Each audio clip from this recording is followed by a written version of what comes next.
Start करते हैं आज बैंकिंग कंपनी। ठीक है, most important topic for CA inter advance accounts. तुम लोग का नियर अबाउट 10 to 15 मार्क्स ये कवर कर लेगा। ठीक है, सबसे पहले इस पूरे चैप्टर को करने के लिए ध्यान रखना ये 14 पॉइंट जब जब आप लोग रिवाइज करोगे ना, आपको रिवाइज पॉइंट वाइज करना। हाँ ये हो गया, ये हो गया, इसका अंडरस्टैंडिंग है, इसमें ये करते हैं, इसमें ये करते हैं, सारा रेट्स एंड प्रोविजनिंग याद होना चाहिए। दिस चैप्टर इज मोर और लेस टू बी लर्न।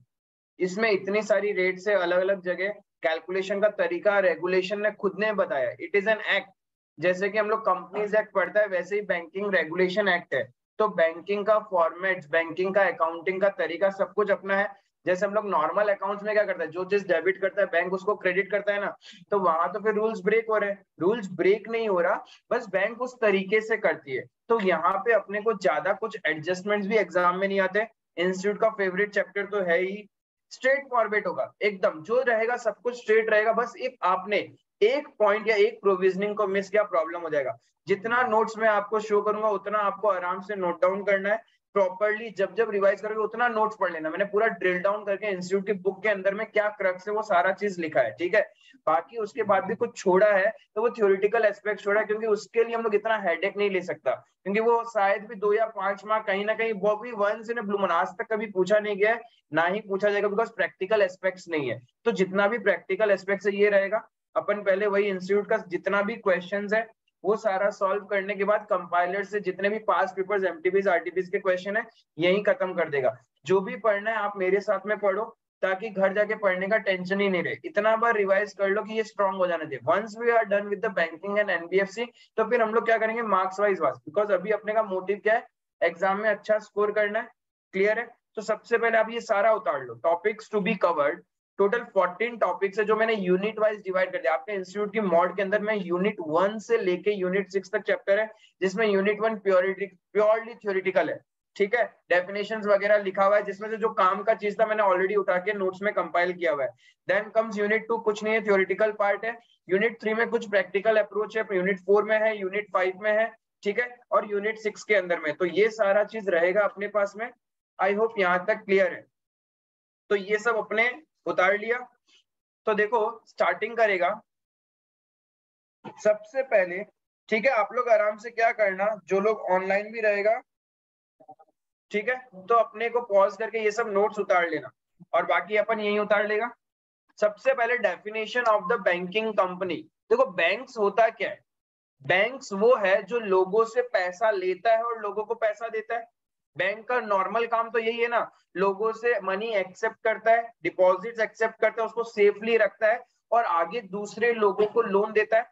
जैसे आप अपने सेविंग बैंक अकाउंट में पैसा रखते हो, वही पैसा बैंक क्या करता है, किसी को लोन चाहिए तो दे देता है, हाउस लोन दे देता है, कार लोन देता है। तो बैंक का यही काम है, दिस इज बैंकिंग कंपनी। ठीक है, इसलिए डेफिनेशन में भी देखो क्या लिखा हुआ है, एज पर सेक्शन 5। क्या सेक्शन याद करना है? नहीं, हम लोग लॉ का पेपर लिखने वाले नहीं है, तो सेक्शन याद नहीं करो तो चलेगा। बट हाँ एक्ट ध्यान में रखना कि बैंकिंग रेगुलेशन एक्ट 1949 है। ठीक है, ये एक्ट ध्यान में होना चाहिए कि हम लोग जो ये बैंकिंग के बारे में जितना भी अकाउंटिंग पढ़ रहा है वो कहाँ पे लिखा हुआ है। और ये ध्यान रखना, एक है एक्ट और उसके भी ऊपर में कभी कभी आ जाता है RBI. RBI provides you the regulations कि काम करना कैसे है इंडिया में, बैंक्स को काम करना कैसे है, रेगुलेट। मतलब इंडिया में जितने भी बैंक्स है उनको जो रेगुलेट करता है, मतलब सारे बैंक्स के पापा है आरबीआई। तो कभी कभी पापा की बातें मोर इंपॉर्टेंट हो जाएगा एक्ट से, क्योंकि एक्ट तो बना के छोड़ दिया, उसमें लंबा चौड़ा अमेंडमेंट्स भी नहीं लेके आ रहे। अब जो भी अमेंडमेंट आता है ना, फिर उन लोग क्या सोचते हैं पता है, एक एक्ट के अंदर में चेंज लाने के लिए बहुत फॉर्मेलिटीज है अपने इंडियन लॉ में। सो बेटर है, और एक बॉडी आरबीआई, तो आरबीआई क्या करती है, उन चेंजेस को एज ए रेगुलेशन नोटिफाई कर देती है। तो आपका रेगुलेशन मोर इंपॉर्टेंट हो जाता है as compare to the act. ये ध्यान में रखना। ठीक है, तो आरबीआई की बातें ही नॉर्मली मानी जाती है बैंक्स के केस में। सो बैंकिंग का डेफिनेशन क्या है, accepting deposits of money from public, public से पैसा लेना for the purpose of lending और इन्वेस्टिंग, और फिर उस पैसे को क्या करती है बैंक, किसी और को उधार देती है या फिर कहीं पे इन्वेस्ट करके छोड़ देती है। ठीक है, these deposits are repayable on demand. लेकिन क्या होता है, जो हमने बैंक में पैसा रखा है जब मन चाहे अपन ले सकता है ना, यानी रीपेबल ऑन डिमांड है, बैंक्स को वो पैसा देना ही पड़ेगा। और otherwise and can be withdrawn by cheque, draft और अदरवाइज, और हम हमारा पैसा कैसे भी विड्रॉ कर सकते हैं, चेक के थ्रू कर सकते हैं, ड्राफ्ट से कर सकते हैं, एनईएफटी, आरटीजीएस, गूगल पे, पेटीएम, यूपीआई, बहुत सारा तरीका है। सो यही है बैंक, ठीक है, this is banking. There will be slight difference between banking and non banking financial companies. Banks भी क्या करती है, फाइनेंस देती है, लोगों को उधार देती है, ठीक है, home loan, car loan, personal loan, कुछ भी लोन, बिजनेस लोन, ठीक है। Where is non banking financial companies, देखो उनके नाम में भी क्या आ रहा है, फाइनेंस, यानी उन लोग भी उधार ही देती है, but they are not given the status of banks, उनको क्या बोला जाता है, non banking. Can you tell me a basic difference between a bank and an NBFC? Deposits accept नहीं करते, राइट, और उसके बाद चेक फैसिलिटी नहीं है, चेक फैसिलिटी नहीं है। बैंक तो हम लोग को चेक देती है ना, किसी को पे करना है तो चेक के थ्रू पे कर देते हैं, बट एनबीएफसी के पास वो है ही नहीं। NBFC debit card, credit card issue नहीं करती है, वेयर हाँ वेयर बैंक्स क्या करती है, अपना डेबिट कार्ड, क्रेडिट कार्ड देती है ना, तो there is a thin line of difference, और ज्यादा कुछ नहीं है, दोनों का काम एक जैसा ही है, ऑलमोस्ट एक जैसा है, नॉट 100%, बट उनका काम भी क्या है, लोगों को पैसा देना, इधर बैंकिंग का काम भी पैसा देना है। क्लियर है? तो पहले अपना डेफिनेशन क्लियर है, क्या क्या करती है, डिपॉजिट एक्सेप्ट करती है पब्लिक से लेंडिंग और इन्वेस्टिंग करने के लिए, और ये डिपॉजिट रीपेबल ऑन डिमांड है, ठीक है, और कैसे भी अपन विथड्रॉ कर सकता है, चेक से करो, ड्राफ्ट से करो, या अदरवाइज करो। क्लियर है ये वाला चीज? उसके बाद देखो इंडिया में बैंक्स है कितने तरीके के। इंडिया में basically there are two types of bank, एक शेड्यूल्ड कॉमर्शियल बैंक और एक शेड्यूल्ड कोऑपरेटिव बैंक, ठीक है। शेड्यूल्ड का मतलब क्या होता है, मतलब कहीं ना कहीं लिस्टिंग करा हुआ है, लिखा हुआ है, ठीक है, लॉ के अंदर में उसका लिखा हुआ है नाम। अब कमर्शियल, कमर्शियल मतलब क्या है, धंधा, मतलब ये प्योरली धंधा करते हैं, इनको पब्लिक इंटरेस्ट, ठीक है, पब्लिक इंटरेस्ट का रूल्स एंड रेगुलेशन है, बट इनका इंटेंशन तो धंधा करना ही है। But whereas cooperative, cooperative society सुना है, जहां पे कुछ लोग मिलके पैसा इकट्ठा करके काम करते हैं, फिर वही सर्विसेज आपस में बांटते हैं, ठीक है, दिस इज कॉपरेशन। कॉपरेशन मतलब यहाँ पे इंटेंशन धंधा करना नहीं है, राइट, भलाई करना है। बेसिकली एक एनपीओ में पढ़ा था ना, एनपीओ जैसा काम करते हैं इन लोग, तो इनको बोलते हैं हम लोग कोऑपरेटिव बैंक। ज्यादातर तो इंडिया में जो भी बड़ी बड़ी बैंक है वो सारी कमर्शियल बैंक है, क्योंकि जितना भी फ्रॉड होता है ना इस कोऑपरेटिव बैंक्स में होता है। जो भी ये बैंक फेल होती है या फिर उड़ जाती है या फिर घपला होता है, सबसे बड़ा कोऑपरेटिव बैंक्स में होता है, बिकॉज कोऑपरेटिव बैंक्स में लोग मिल मिला के पैसा लगाते हैं, फिर उसमें से दो जन सेटिंग करते हैं, पैसा गायब, क्या कर लोगे, रिकवरी मोड ही नहीं, क्योंकि इनके पास उतना स्ट्रॉन्ग इंफ्रास्ट्रक्चर नहीं है, उतना स्ट्रॉन्ग सॉफ्टवेयर नहीं है, मैन पावर नहीं है, ठीक है, छोटी छोटी बैंक होती है, बूढ़े लोग बैठे हुए हैं, कोई खास टेक्नोलॉजिकल एडवांसमेंट नहीं है। लेकिन वही देखो एचडीएफसी, आईसीआईसीआई, ये सब क्या है, पूरे एडवांस बैंक है ना, तो ये सब है कमर्शियल बैंक। यहाँ पे हम लोग पैसा क्यों रखते हैं, देखो उनका चार्जेस थोड़ा ज्यादा है compare to the cooperative bank, but still we keep our money in the commercialized bank. क्यों? ताकि we feel more secured in those banks because उनका सॉफ्टवेयर, उनका टेक्नोलॉजी, उनका मैन पावर, उनकी प्लानिंग बहुत अच्छी है compare to the old age cooperative banks. Clear है? तो अपने शेड्यूल्ड कमर्शियल बैंक में कौन कौन आ गया, जैसे नेशनलाइज्ड बैंक, एसबीआई हो गया, बैंक ऑफ बड़ौदा हो गया, ठीक है, ये सब मेरे क्या है, नेशनलाइज्ड बैंक है, जिसको अपन इंडियन बैंक भी बोल सकते हैं, इंडिया की बैंक सही है। फिर डेवलपमेंट बैंक, डेवलपमेंट बैंक का मतलब होता है जो लोगों को सिर्फ पैसा देती है डेवलप्ड होने के लिए, जैसे फार्मर्स लोग को लोन देना, छोटे मोटे स्टार्टअप्स को लोन देना, वो सब हो गया NABARD. NABARD basically is for the agriculture. हाँ नहीं, हाँ हाँ, डिपॉजिट एक्सेप्ट नहीं करती नबार्ड, लेकिन डोनेशंस लेती है। नहीं, ये एक्सेप्ट कर सकती है डिपॉजिट्स, ऐसा कुछ नहीं है, आप नबार्ड में पैसा रख सकते हो। जब नबार्ड को पूरा अंदर ड्रिल डाउन करके प्रोविजनिंग पढ़ोगे ना, वहां पे लोग अपना वो रखते हैं, सिक्योरिटी मनी वगैरह सब कुछ रखते हैं। It is just like a bank, ठीक है। और ये बेसिकली बनाया गया एग्रीकल्चर एंड रूरल डेवलपमेंट, मतलब गाँव का हाँ आरबीआई का ही पोर्शन है। लेकिन क्या हुआ, कमर्शियलाइज्ड बैंक के अंदर में गरीबों को भाव नहीं दिया जाता ना, उन लोग को थोड़े पॉश सोफिस्टिकेटेड एसी में बैठने वाले लोग, सूट बूट, तो उन लोग वैल्यू भी किसको देते हैं, बिजनेसमैन को। लेकिन what about the farming, agriculture, उसका क्या होगा, उन लोगों को पैसा कहां से मिलेगा, तो स्मूथनिंग करने के लिए। और India is a population of 140 crore around, ठीक है, तो इतने लोगों को हैंडल कमर्शियलाइज मतलब जो बड़ी बड़ी बैंक से नहीं कर सकती, तो और भी ब्रांचेस चाहिए ना, इसी के लिए एक सेपरेट बैंक ही खोल दिया एग्रीकल्चर और रूरल डेवलपमेंट के लिए कि आप लोगों को अपनी हेल्प के लिए पैसा चाहिए तो इनके पास चले जाना, और वहां पे इजी वे में कर दिया, इतना फॉर्मेलिटीज नहीं, क्योंकि अपन जब नॉर्मल बड़ी बड़ी बैंक में आते हैं कितनी फॉर्मेलिटीज है, इतना बड़ा फॉर्म होता है, बेचारों उन लोगों को तो पढ़ना भी नहीं आता है, तो कैसे करेंगे, तो वो ईज करने के लिए ताकि गवर्नमेंट के पास भी एक रेगुलेशंस रहे कि एग्रीकल्चर और रूरल डेवलपमेंट के लिए गवर्नमेंट का कितना पैसा अलॉट हुआ है और कितना पैसा यूज हुआ है, ठीक है, तो वो हो गया मेरा डेवलपमेंट बैंक, जिसको अपन नबार्ड एग्जांपल हो गया। फिर regional rural bank, regional rural bank मतलब लोकल गांव में जो बैंक है अपना, जैसे आसाम विकास ग्रामीण बैंक, अपने आसाम की बात करें तो आसाम विकास ग्रामीण bank is the regional rural bank, छोटे छोटे गांव में, रीजनल मतलब जिस स्टेट में आप रह रहे हो उस स्टेट के छोटे छोटे गांव से वहां की जो लोकल बैंक है ना उसको अपन बोलते हैं रीजनल रूरल बैंक, क्लियर है। देन फॉरेन बैंक, वही फॉरेन कंट्री में इनकॉर्पोरेट हुई है लेकिन इंडिया में काम कर रही है, सिटी बैंक, डच बैंक, ठीक है, ये सारी क्या है बड़ी बड़ी जितनी भी है वो मेरी फॉरेन बैंक्स है, इनके ऊपर भी अपना बैंकिंग रेगुलेशन एक्ट लगेगा, why, because they are doing business in our territory, though they are incorporated in foreign country but they are doing business in our country, so they have to follow rules and regulation of our country only, clear है ये चीज। And the last is private sector bank, जो आजकल सबकी favourite है, ICICI, axis, HDFC, ठीक है, ये सब क्या है प्राइवेट सेक्टर बैंक है। हम लोग आजकल नेशनलाइज्ड बैंक से ज्यादा प्राइवेट सेक्टर बैंक पे रिलाई करते हैं, बिकॉज नेशनलाइज्ड बैंक से जैसे बड़े बड़े घोटाले हुए जैसे पीएनबी में हुआ या फिर हर बड़ी बैंक में होता है, तो वहां पे तो क्या होता है सेटिंग से बड़े बड़े बिजनेसमैन सारा पैसा ले जाते हैं और गायब भी हो जाते हैं, तो वहां पे गवर्नमेंट का रोल ज्यादा है। But where is in case of private sector bank वहां पे गवर्नमेंट का रोल ज्यादा नहीं है, तो जहां गवर्नमेंट का रोल ज्यादा नहीं है वहां पे तो बड़े लोगों की इतनी नहीं चलती ना, सब कुछ ट्रांसपेरेंसी होता है, सेटिंग नहीं होता, that's why we rely more on private sector bank, ठीक है। बट अच्छा नेशनलाइज बैंक में भी पैसा इसलिए हम लोग रखते हैं, one way is it is identity, normally आप देखो कहीं पे भी आप कोई भी चीज का रजिस्ट्रेशन करो या कुछ भी करो, उन लोग है ना आपसे एड्रेस प्रूफ मांगते हैं, और एड्रेस प्रूफ में आप बैंक स्टेटमेंट का फ्रंट पेज दिखा दो ना कि अच्छा हाँ उसमें आपका नाम और एड्रेस है तो वो एक्सेप्टेबल है, तो bank is considered as a identity proof. और पहले तो जानबूझ के लोग एसबीआई का ही मांगते थे,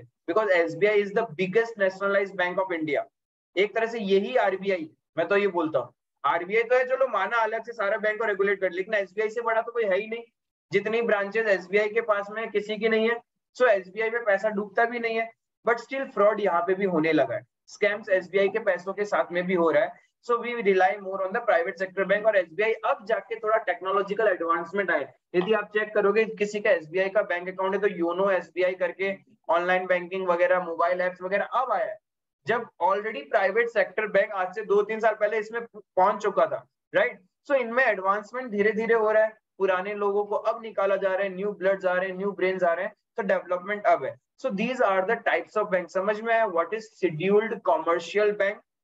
एक ने हाँ फॉरेन बैंक में फॉरेन गवर्नमेंट का रेगुलेशन नहीं, इंडियन रेगुलेशन चलेगा if they are operating in India.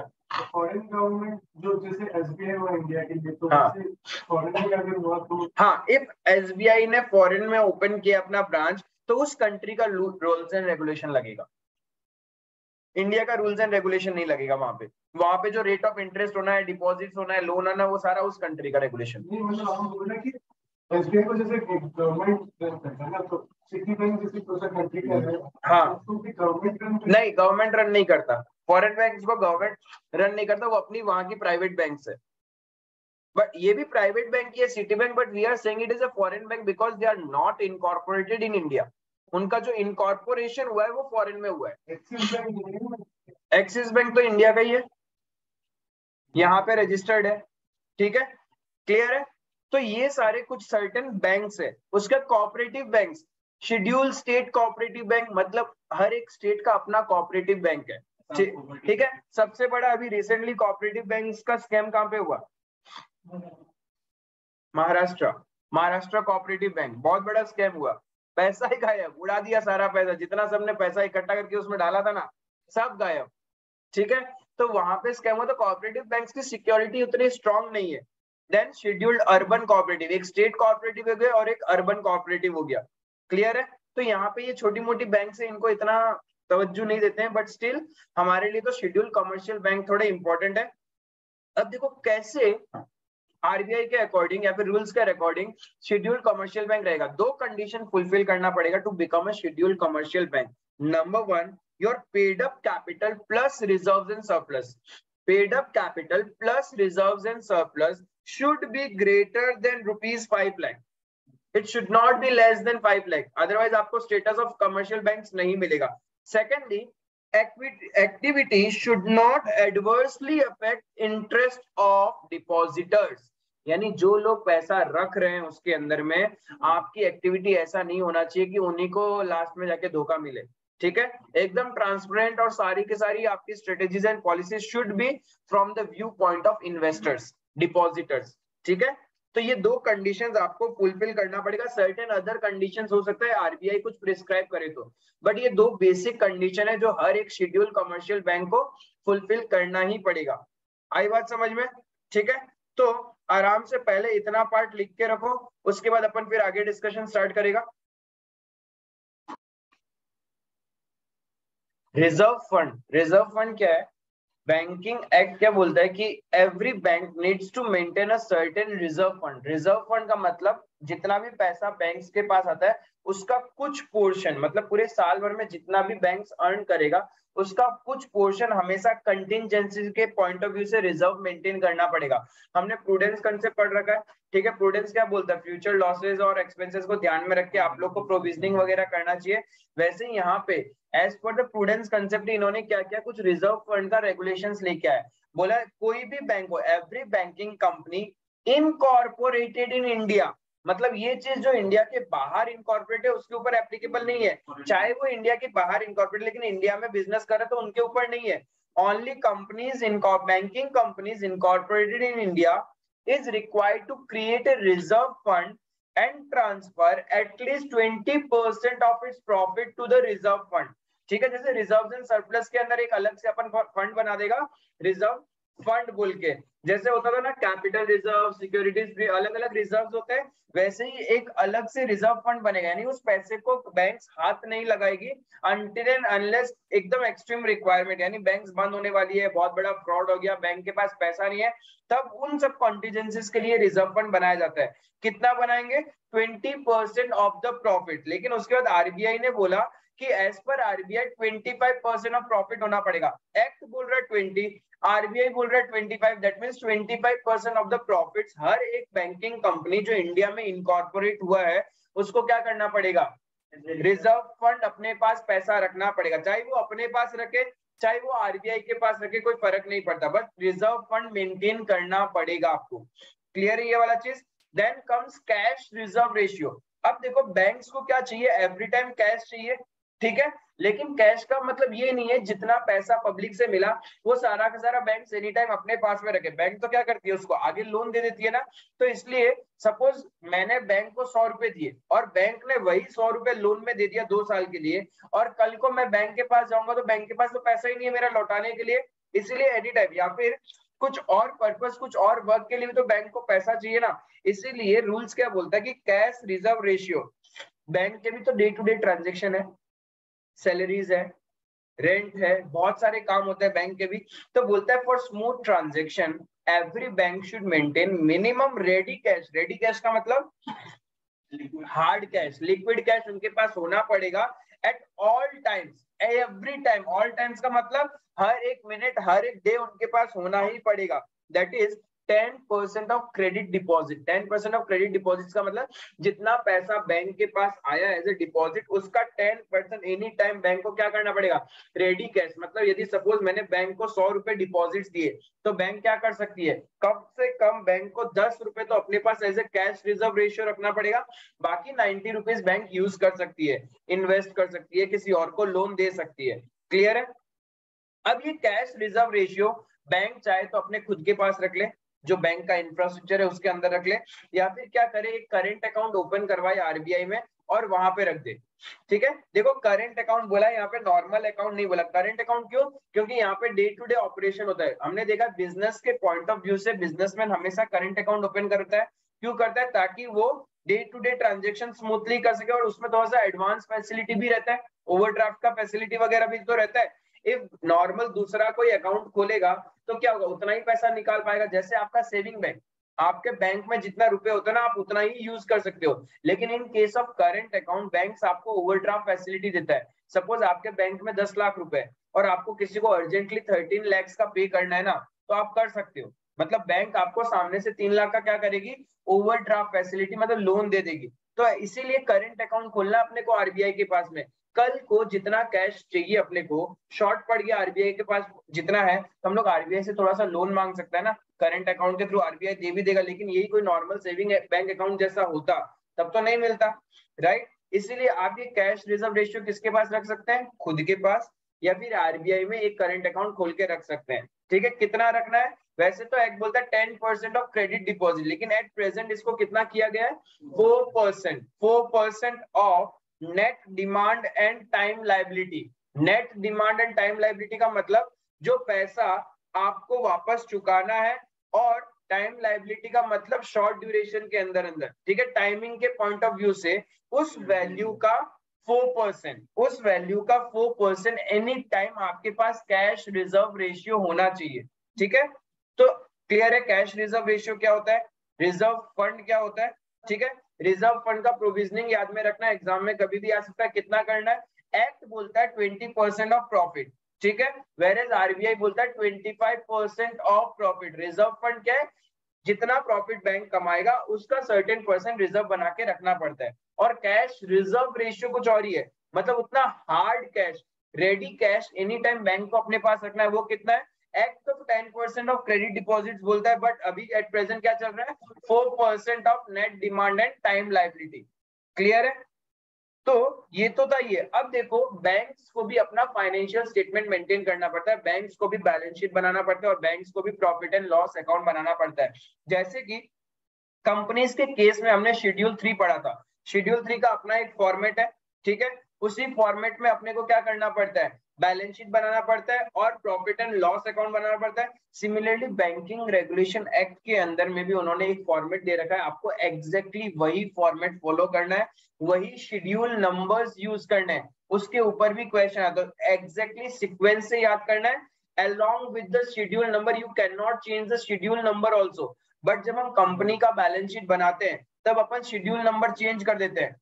जब जैसे कि सपोज शेयर कैपिटल लिखा शेड्यूल 1, और उसके बाद में यदि आपके पास नीचे 2-3 आइटम नहीं है, सीधा करंट लायबिलिटी है ना, तो हम लोग करंट लायबिलिटी को शेड्यूल 2 दे देते हैं। बट बैंक्स के केस में ऐसा नहीं होगा। हाँ, बट यहाँ पे बैंक के केस में ऐसा नहीं होगा, ये ध्यान में रखना, जैसा शेड्यूल दिया गया है वही शेड्यूल रखना पड़ेगा। तो पहला पर्पस क्या है, आप लोग आराम से मेरे साथ साथ में ये जितना भी मैं बैलेंस शीट का फॉर्मेट दिखाऊंगा, पीएनएल का फॉर्मेट आप उतारते रहना, और अभी के अभी साथ में अपन याद कर लेगा, बिकॉज इसको याद करना बहुत जरूरी है। टर्म्स आपको पता है, मैं समझा दूंगा, बट साथ के साथ अपन याद करेगा। ठीक है, देखो balance sheet revised format, third schedule bank का भी क्या है, सेक्शन 29 थर्ड शेड्यूल के अंदर ही दिया हुआ है। फॉर्म का नंबर बहुत इंपॉर्टेंट है, ध्यान रखना, ये फॉर्म ए के अंदर में है, क्योंकि ये बैंकिंग रेगुलेशन एक्ट सब कुछ फॉर्म्स के थ्रू चलता है, हर चीज का फॉर्म होता है इनके पास में। ठीक है, तो ये मेरा फॉर्म नंबर ए है, as per third schedule, section याद रहे तो अच्छी बात है, नहीं तो कोई बात नहीं है। ठीक है, तो फॉर्म ए के अंदर मेरे को बैलेंस शीट का फॉर्मेट दिया हुआ है। हम लोग क्या लिखते थे, in the books of this balance sheet as it, ऐसे करके लिखते थे ना। तो यहाँ पे भी देखो कुछ नहीं लिखा, बैलेंस शीट ऑफ सपोज यहाँ पे आईसीआईसीआई बैंक,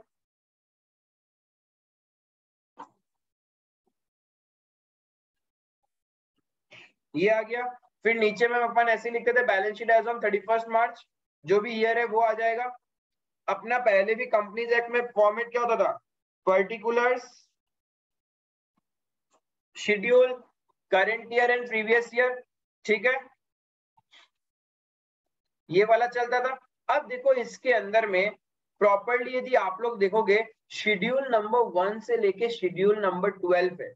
ठीक है, यहाँ पे शेड्यूल फॉर्मेट खुद दे रहा है और इन्हीं शेड्यूल नंबर्स को आपको यूज करना है। क्लियर है, पहला चीज तो ध्यान में रखना, शेड्यूल नंबर 1 से लेके शेड्यूल नंबर 12 तक है। जैसे आप एक कंपनी अकाउंट्स का बनाते थे, कंपनी में क्या करते थे, अपना सबसे पहले होता था share capital, shareholder fund, shareholder fund के अंडर में share capital, reserves and surplus, money received against share warrant, उसका share application, money pending for allotment. ठीक है, then comes your non current liability, जिसके अंदर long term borrowings, deferred tax liability, ऐसे करके होता था आपके बाद में। देन करंट लायबिलिटीज का पार्ट होता था। यहाँ पे भी कुछ वैसा ही है, ठीक है, बट यहाँ पे नॉन करंट करंट बोल के कुछ क्लासिफिकेशन नहीं है।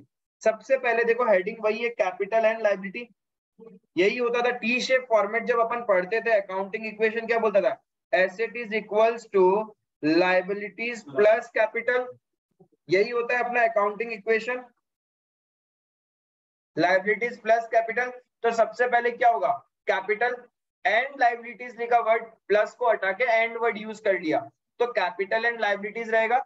अब देखो ये याद करना जरूरी है, 1 2 3 4 5, 1 2 3 4 5, फिर तुम्हारा 3 2। Now it comes an important, ध्यान रखना, यहाँ पे नीचे में हमने कभी भी कंपनी अकाउंट्स के format of the balance sheet में नोट्स टू अकाउंट्स का कभी शेड्यूल नहीं देखा। जो बैलेंस शीट के नीचे आइटम आता है वो तो नोट्स टू अकाउंट्स हो गया ना, बट यहाँ पे देखो बैलेंस शीट खत्म होने के बाद भी 2 आइटम इन्होंने लिखे हैं, और उसमें इसमें एक आइटम का तो शेड्यूल नंबर भी दिया है, मतलब उसका वर्किंग नोट बनता है। तो ये अपने को फोकस करके याद रखना है। अब कैसे याद करेंगे, ठीक है, देखो सबसे पहले कैपिटल, फिर reserves and surplus, deposits, borrowings, other liabilities and provision. Capital मतलब जितना पैसा बैंक का अंदर लगाया हुआ है, ठीक है, ऑनर ने शेयर होल्डर फंड का तरह से बोल सकते हैं अपन, shareholder fund, not shareholder fund, share capital, here capital means share capital. Then reserves and surplus, जितना भी सरप्लस है, जितने भी रिजर्व्स है वो सारे इसमें आ जाएंगे। डिपॉजिट्स, डिपॉजिट्स का मतलब जो बैंक ने लोगों का पैसा अपने पास डिपॉजिट्स लेके रखा है, जैसे एफडी बना के रखते हैं ना हम लोग, तो एफडी भी एक तरह से क्या है, फिक्स डिपॉजिट है ना, बैंक के लिए तो वो ऑब्लिगेशन है, आपको वापस रिटर्न करना पड़ेगा ना। Think from bank point of view कि आप लोग एक बैंक हो और आपने किसी पब्लिक का पैसा डिपॉजिट लिया है, तो बाद में तो वापस रिटर्न करना पड़ेगा ना, so it is a liability for you. Borrowings, bank भी तो बोरो करती है, बैंक आरबीआई से बोरो करती है, बैंक दूसरे बैंक से बोरो करती है, राइट, तो वो हो गया borrowings. And then other liabilities and provision, और भी कोई छोटा मोटा लायबिलिटीज बैंक में हो सकता है, जैसे कि बैंक का रेंट ड्यू है, सैलरी ड्यू है, ठीक है, फ्यूचर के एक्सपेंसेस के लिए कुछ प्रोविजनिंग बना के रखा हुआ है, या फिर उनके जो जितने भी लोन्स एंड एडवांसेस दे रखे हैं वो परफॉर्मिंग से नॉन परफॉर्मिंग हो चुके हैं, तो उसके लिए अपन प्रोविजंस बनाते हैं। परफॉर्मिंग नॉन परफॉर्मिंग क्या है, परफॉर्मिंग का मतलब पैसा मिल जाएगा, नॉन परफॉर्मिंग का मतलब गया, चांसेस कम होता जा रहा है धीरे धीरे, बैड डेब्ट होने की प्रोबेबिलिटी इंक्रीज होती जा रही है उस कंडीशन में। तो ये है। अब देखो इसको याद कैसे रखे, अपने को बैंक्स, आजकल बैंक्स देती है क्रेडिट कार्ड, ठीक है, सबसे बेस्ट है आज के लिए बैंक के पॉइंट, बैंक का फोन आता है ना, पहले तो बैंक के ज्यादातर फोन आते थे, सर लोन ले लीजिए, लोन ले लीजिए, ये वो, या फिर हम लोग बैंक के पास जाते थे, सर प्लीज लोन दे दो, लोन दे दो। आजकल बैंक आती है, हम लोगों को जाने की जरूरत ही नहीं है। इफ आपके बैंकिंग ट्रांजेक्शन्स बहुत अच्छे हो रहे हैं ना, आप घर बैठे रहो, दिन में 1 या 2 कॉल बैंकिंग एग्जीक्यूटिव का आ ही जाएगा, सर आपका लोन एलिजिबल है, आपके बैंक अकाउंट में इतना रुपए का आपको फ्री प्रोसेसिंग में लोन मिल जाएगा, आपको 1 रुपए भी नहीं देना, आपको डिपॉजिट भी नहीं देना, 0 प्रोसेसिंग फीस, एकदम बस कुछ सर्टेन डॉक्यूमेंट्स एंड आपके अकाउंट में पैसा आ जाएगा, राइट, ऐसे सामने से लोन दे रहे हैं, right, because this is the biggest web. Banks जो ये देती है लोन, क्या एक मीठा वो है, इंसेक्ट है जो आपको अंदर को खोखला कर देगा, बिकॉज आपका एक लोन खत्म होता नहीं है, बैंक ऊपर से दूसरा लोन दे देती है कि सर आपका तो टॉपअप आ चुका है, आपका जो एग्जिस्टिंग लोन है उसके अंदर फ्री में इतना पैसा मिल रहा है, इसके लिए आपको कुछ एक्स्ट्रा नहीं देना, कुछ नहीं लगेगा, बस नंबर ऑफ ईएमआई वही चलता जाएगा, नंबर ऑफ ईएमआई बढ़ जाएगा। अरे मतलब हम लोगों को लोन से निकलने ही नहीं दे रहे, every time we are in an obligation, डेब्ट में ही फंसे हुए हैं, राइट, और बैंक अच्छा खासा कमा रहा है, क्योंकि देखो 100 में से 100% लोग टाइम टू टाइम लोन का रिपेमेंट करेंगे नहीं, और एक बार इंस्टॉलमेंट बाउंस हो गया, इतना चार्जेस लेते हैं बैंक वाले कि पूछो ही मत, राइट, तो असली रेवेन्यू तो उनका वहीं से आ रहा है। तो ये एक तो तरीका है लोन सामने से देना, और एक सबसे बेस्ट तरीका आजकल हो गया, सर आपको क्रेडिट कार्ड मिल रहा है, आपके अकाउंट में क्रेडिट कार्ड फ्री है, 0 प्रोसेसिंग, आपका एनुअल फीस भी नहीं लेंगे, पहले तो एनुअली फीस लगता था क्रेडिट कार्ड का, आजकल तो साले फोन कर करके बोलते हैं सर आपको फ्री है क्रेडिट कार्ड, 50,000 तक का आप शॉपिंग कर सकता है, लाख रुपए तक का शॉपिंग कर सकता है, आपका एनुअल फीस भी नहीं है, इस तरीके से क्रेडिट कार्ड चेप रहे ना हम लोग को, ठीक है, तो यही एक तरीका है। तो लाइबिलिटी, बैंक हम लोग के ऊपर जो लाइबिलिटी दे रहा है सबसे बड़ा है क्रेडिट कार्ड के थ्रू, तो क्रेडिट कार्ड में अभी अपना एडवर्टाइजमेंट में सबसे बड़ा क्या है, क्रेडिट वाला, फालतू फालतू जो तो सेलिब्रिटी को उठा के क्रेडिट का वो एडवर्टाइजमेंट बना रहा है, तो ठीक है। क्रेडिट क्या है? क्रेडिट कुछ नहीं, क्रेडिट कार्ड ही है, एक प्लेटफॉर्म है जहां से आप सब कुछ पेमेंट कर सकते हो। और ज्यादातर तो यहाँ पे क्रेडिट कार्ड का पेमेंट कर सकते हो, जिससे आपको बेनिफिट्स होते हैं, वाउचर्स मिलते हैं, कैशबैक्स आता है, सब कुछ राम कहानी है, पता नहीं कितनों को आता है, ठीक है। तो ये क्रेड क्रेड लेकिन क्रेड करता क्या है? क्रेड का एक ही काम है, वो आपका जितना भी ऑनलाइन क्रेडिट कार्ड्स का पेमेंट है ना, वो पे करता है। बोलता है हमारे मीडियम के थ्रू, इफ आपको प्रॉब्लम होता है, समझ में नहीं आता कैसे पे करना है, आप क्रेड के थ्रू पे करो। तो क्रेड करता क्या है? क्रेड अपने बिल्स को ऑनलाइन पे करता है, राइट। क्रेड बिल ऑनलाइन पे, क्रेड का काम क्या है? बिल को ऑनलाइन पे करना। अब सी फॉर क्या है? Capital. R for reserves and surplus. E तो बहुत ही अच्छी है, ई एकदम अच्छी है, इसलिए ई के बारे में कुछ लिखा ही नहीं। D for deposits, C for capital, R for reserves and surplus, E एकदम अच्छी, तो इसको कुछ करना ही नहीं है। डी फॉर डिपॉजिट्स, बिल का बी ले ले तो क्या हो जाएगा? Borrowings. O line, O for other, L for liabilities, P for provisions. आई बात समझ में? C for capital, R for reserves and surplus, D for deposit, B for borrowings, other liabilities provision, ठीक है। अदर लाइबिलिटीज प्रोविजन, ये एक साथ आ गया। आया समझ में? कैसे याद रह सकता है? और शेड्यूल कैसे है? शेड्यूल नंबर 1 से स्टार्ट हो रहा है, 1 2 3 4 5, 1 2 3 4 5, क्लियर है? तो यानी 5 एक हाथ में, एक हाथ क्या होता है? लेना, और एक हाथ देना, ठीक है। इफ मुझे देना है 1 2 3 4 5, 5 फिंगर, तो 5 शेड्यूल उन्होंने दिया कि 5 तरीके को पैसा बैंक को देना होता है। एक कैपिटल का, एक रिजर्व्स एंड सरप्लस, एक डिपॉजिट्स, एक बोरोइंग्स, एक अदर लाइबिलिटीज एंड प्रोविजन, ये 5 को देना है।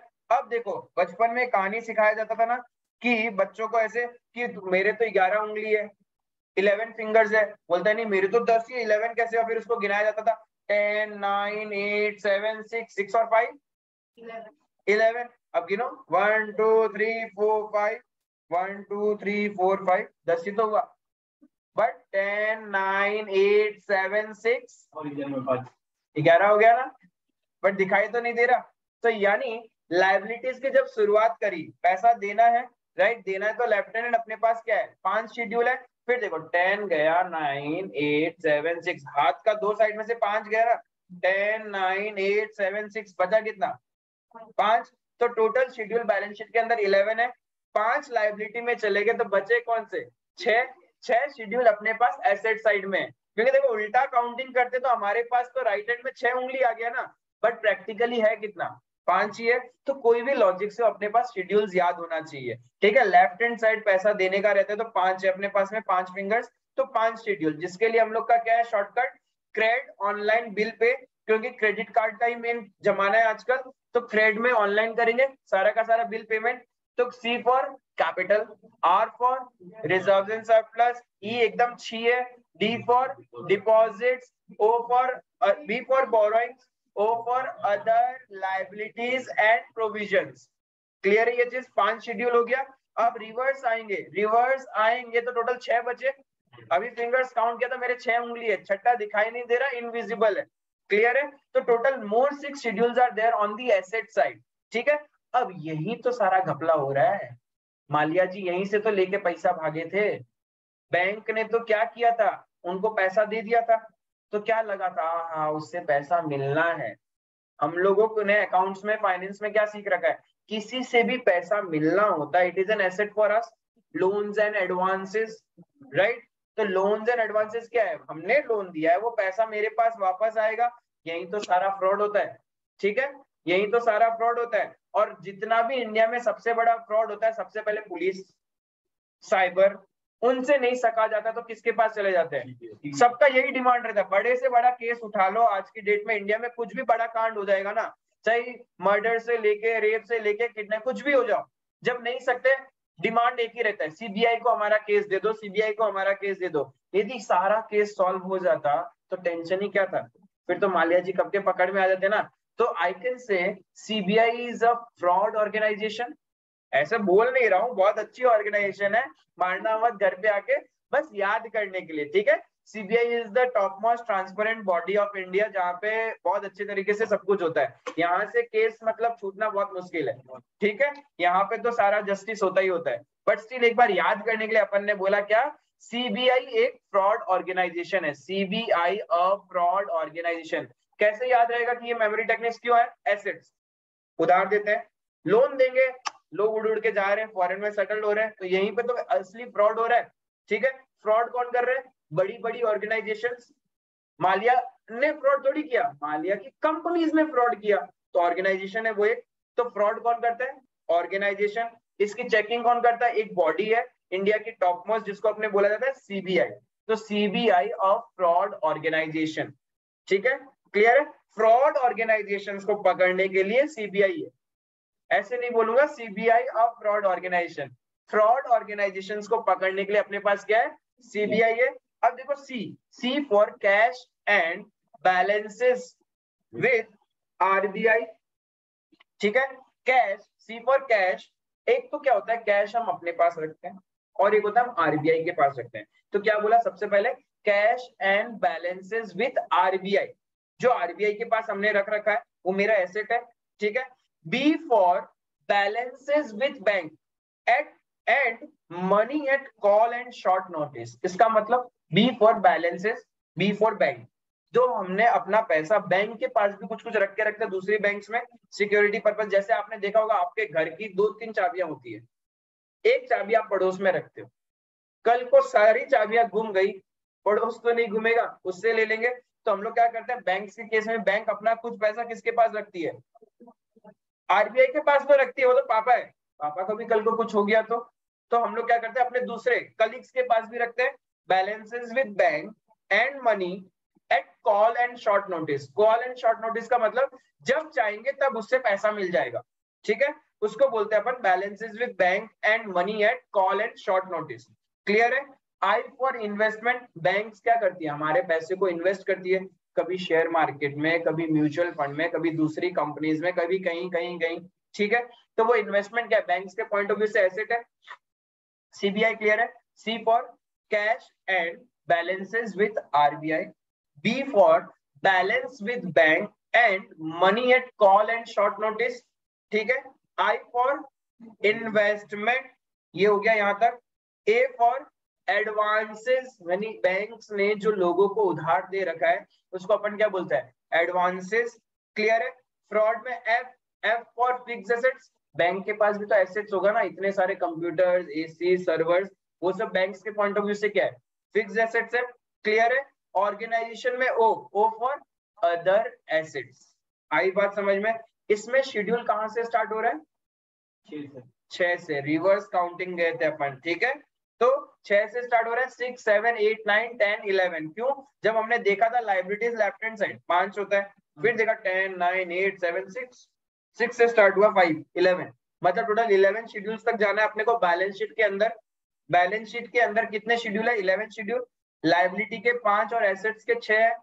1 से लेके 5 तक लाइबिलिटी, और 6 से लेके 11 तक क्या है, एसेट चलेगा। एक बार फिर से, credit, bill, online pay. C for capital, R for reserves and surplus, D for deposits, B for borrowings, other liabilities and provision. 5 schedule हो गया। Then comes CBI of fraud organisation, मतलब फ्रॉड ऑर्गेनाइजेशन के लिए CBI है। तो C for cash balance with RBI, balances with bank and money at call and short notice, ठीक है। I for investment, A for advances, F for fixed assets and O for other assets। ये हो गया, ठीक है। उसके बाद में 2 इंपॉर्टेंट चीज, बैंक्स को कंटिंजेंट लायबिलिटीज भी शो करना होता है, बट हमने फाइनेंशियल अकाउंटिंग में पढ़ा था कि कंटिंजेंट लायबिलिटी का तो कोई अकाउंटिंग ही नहीं होता है। नॉर्मल अकाउंट्स यदि अपने को क्या सिखाता है कि कंटिंजेंट लायबिलिटी का कोई अकाउंटिंग नहीं होगा, ठीक है, अकाउंटिंग नहीं होता है, तो उसमें हम लोगों ने सीखा था कि नोट्स टू अकाउंट्स में लिख देंगे। बट यहाँ पे बैंक में कंपलसरी शेड्यूल बना दिया, बिकॉज बैंक के लिए कंटिंजेंट लायबिलिटी बहुत बड़ी चीज है, क्योंकि जो बड़ा बड़ा पैसा दे रखा है बैंक के लिए तो कंटिंजेंट ही है सारा का सारा, ठीक है। जैसे कि रिबेट ऑन बिल डिस्काउंटेड, बहुत बार हम लोग बिल्स रिसीवेबल का कंसेप्ट में लिंक करूंगा तो वहां पे समझ में आएगा कि ये कंटिंजेंट लायबिलिटी क्या है। एक शॉर्ट तो पता है ये कंटिंजेंट लायबिलिटी क्या है, जो फ्यूचर में बैंक्स के ऊपर आ सकती है, फ्यूचर के होने या नहीं होने पे जो डिपेंड होता है उसको कंटिंजेंट बोलता है। इफ ऐसी कोई लायबिलिटी जो बैंक की है ही नहीं बट किसी और के डिफॉल्ट या फ्रॉड की वजह से बैंक के ऊपर आ गया, जैसे कि सपोज मैंने क्या किया, यूएसए के कोई बिजनेसमैन के साथ ट्रांजेक्शन किया या गवर्नमेंट के साथ ट्रांजेक्शन किया, बट मैं डायरेक्ट नहीं कर सकता, there will be always be a mediator, and वो मीडिएटर बैंक होता है। बैंक बोलता है डोंट वरी, इंडिया वाला मेरा ही आदमी है, मैं आपको गारंटी देता हूँ। यूएसए वाला खुश, कल को मैं ही गायब। इंडिया की रेपुटेशन मेंटेन करने के लिए किसको पैसा चुकाना पड़ेगा? बैंक को तो चुकाना पड़ेगा ना। Now this is a contingent liability एक तरीके से। क्लियर है? देखो ऐसे में टाइम पे दे देता तो बैंक के ऊपर तो कोई लायबिलिटी नहीं आती ना, यानी मेरे देने या नहीं देने पे तो बैंक की लायबिलिटी है, मैं नहीं दूंगा तभी बैंक के ऊपर लायबिलिटी आएगा। That's why it is a contingent liability. और कंटिंजेंट लायबिलिटी का अलग से शेड्यूल दिया because it is a very important element. तो 12 नंबर शेड्यूल हो गया मेरा contingent liability. And the last one is bill for collection. यानी बहुत बार हम लोग क्या होता है कि बैंक को बिल दे देता है कलेक्शन करने के लिए पैसा, कि बैंक आप पैसा कलेक्ट कर लेना हमारे बिहाफ में, तो उसको बोलते हैं बिल फॉर कलेक्शन। बट उसकी ना तो डेट आई है ना कुछ हुआ है, तो इसीलिए हम लोग क्या करते हैं, जस्ट नोट्स टू अकाउंट्स में लिख के रखते हैं कि इतना पैसा बिल फॉर कलेक्शन के लिए आया हुआ है। क्लियर है? That's the format of balance sheet. नहीं, सारा एडवांसेस कंटिंजेंट जो एक्चुअल में दिया है एडवांसेस विद सिक्योरिटी एंड वो कंटिंजेंट लायबिलिटी नहीं है। क्वेश्चन खुद बताएगा। क्वेश्चन हाँ, नॉर्मली देखो कंटिंजेंट लायबिलिटी के लिए उन लोग खुद बोल देगा, जैसे कोई कोर्ट केस चल रहा हो, ठीक है, क्वेश्चन खुद बताएगा कि कंटिंजेंट लायबिलिटी है ये आपका, कि हो भी सकता है नहीं भी हो सकता है। जब आप एडवांसेस देते हो तो कैसे कंटिंजेंट लायबिलिटी हुआ? एडवांसेस में तो आपने खुद के ही बैंक के पैसे तो दिए, डूब जाएंगे तो डूब जाएंगे, वो तो बैड डेब्ट्स हो जाएगा ना, उनको राइट ऑफ करना पड़ेगा। It is not a contingent liability. आई बात समझ में? तो ये बैलेंस शीट पूरा का पूरा आप उतार के रखोगे, फॉर्म नंबर ध्यान रखोगे, थर्ड शेड्यूल में दिया गया है। फॉर्मेट वही है जो कंपनी अकाउंट्स बनाते थे, पर्टिकुलर्स, वहां पे नोट नंबर लिखते थे ना अपन, और यहाँ क्या वर्ड यूज करना है, शेड्यूल लिखना है। ठीक है, then current year and previous year का कॉलम रहेगा कंपैरिजन के लिए। ये पूरा का पूरा एग्जैक्ट फॉर्म है, शेड्यूल नंबर 1 से लेके शेड्यूल नंबर 12 तक आपको याद होना पड़ेगा। ठीक है, 2-3 बार इसी तरीके से बोलना जैसे मैंने बोला, अपने आप याद हो जाएगा। फटाफट इसको लिखो, फिर इसके ऊपर अपन क्वेश्चन देखते हैं।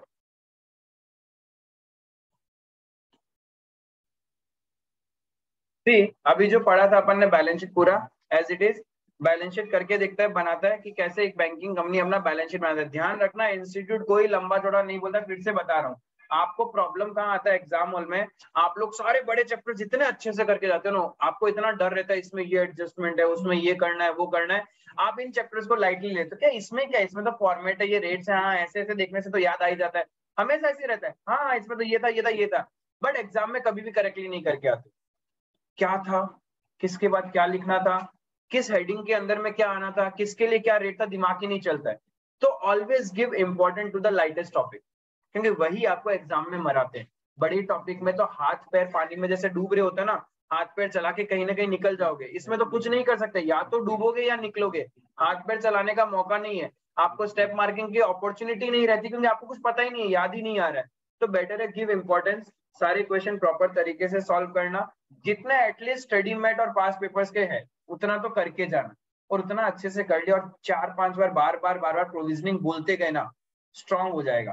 क्योंकि देखो आप यदि एमालगमेशन कंसोलिडेटेड फाइनेंशियल स्टेटमेंट में एक बार क्वेश्चंस कर चुके हैं, अब उसको 10 बार कर लो, एग्जाम में आपका दिमाग तो उतना ही चलना है जो सेकंड टाइम में आपका चला है। सेकंड टाइम जब घर पे आप सेल्फ कर रहे थे ना, उस टाइम जितना चला ना, एग्जाम में वही हालत होता है, उसी पॉइंट में आप बैठते हो वापस एग्जाम हॉल में, तो उसमें कुछ नहीं बटना। इससे अब बेटर है give 1 day extra to the banking and NBFC, जो आपका शॉर्ट इजी स्ट्रेट वे में मार्क्स लेके जाएगा। स्ट्रेट फॉर्मेटिंग, स्ट्रेट क्वेश्चन, कोई लंबा चौड़ा नहीं, कॉपी पेस्ट मार देता है इंस्टीट्यूट विद चेंज फिगर्स, कुछ नया टर्म्स नहीं मिलेगा, कुछ नहीं मिलेगा। ठीक है, अब देखो यहाँ पे क्या दिया, from the following information prepare a balance sheet of ADT international bank as on 31st of March 2011। भैया ये तो इंटरनेशनल बैंक है, तो इंटरनेशनल बैंक का मतलब क्या, फॉरेन बैंक हुआ क्या? नहीं, इंडिया में इनकॉर्पोरेट होगा, बाहर में भी ब्रांचेस है। हाँ, बैंक ऑफ बड़ौदा। ठीक है, giving the relevant schedule, giving the relevant schedule, बाप रे, मतलब शेड्यूल के साथ हेरा फेरी नहीं करने का बैंकिंग का जब बैलेंस शीट बनाएगा। 1 से लेके कितने तक है? 12 तक है, जिसमें 12 कब है? बाहर है। क्यों 12 बाहर क्यों है बोलो? क्योंकि तुम्हारे लाइफ में तुम 12 देने के बाद जिस स्कूल में पढ़ते हो वहां से बाहर चले जाते हो, स्कूलिंग लाइफ से निकाल फेंकते, बेसिक कहानी खत्म। तुम लोग दूसरे स्टेट में बड़े में पढ़ते हो ना, इसलिए। ठीक है, तो 12 से बाहर हो जाओगे, इसलिए 12 बाहर है। बाकी सारा 1 से लेके 11 अपन एक जगह करते हैं, एक स्कूल के अंदर में करते हैं, तो अपना अंदर वाला पोर्शन है। क्लियर है? तो अब देखो क्या क्या दिया हुआ है। शेयर कैपिटल दिया हुआ है, तो ये तो किसके अंदर जाएगा? कैपिटल के अंदर जाएगा।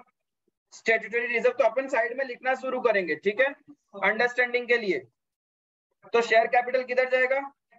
और ध्यान रखना कैपिटल का फॉर्मेट वही है जो कंपनी अकाउंट्स में सीखा था, ऑथराइज्ड, इश्यूड, सब्सक्राइब्ड वाला। ठीक है, क्योंकि बैंक्स भी लिस्टेड होती है, एसबीआई के भी मार्केट में शेयर्स है, आईसीआईसीआई बैंक के भी है, एचडीएफसी भी है, तो ये सारी लिस्टेड बैंक्स होती है। तो इनका शेयर कैपिटल जैसे आप एक कंपनी अकाउंट्स में फॉर्मेट करते थे वही होगा, ऑथराइज्ड, कैपिटल, इश्यूड, सब्सक्राइब्ड, वो सारी कहानी। क्लियर है ये वाला चीज? तो ये जाएगा मेरा कैपिटल में। कैपिटल का शेड्यूल नंबर क्या है? 1। Then statutory reserves, reserves and surplus जाएगा तो शेड्यूल 2, इधर लिख दूं R2। Net profit before appropriation,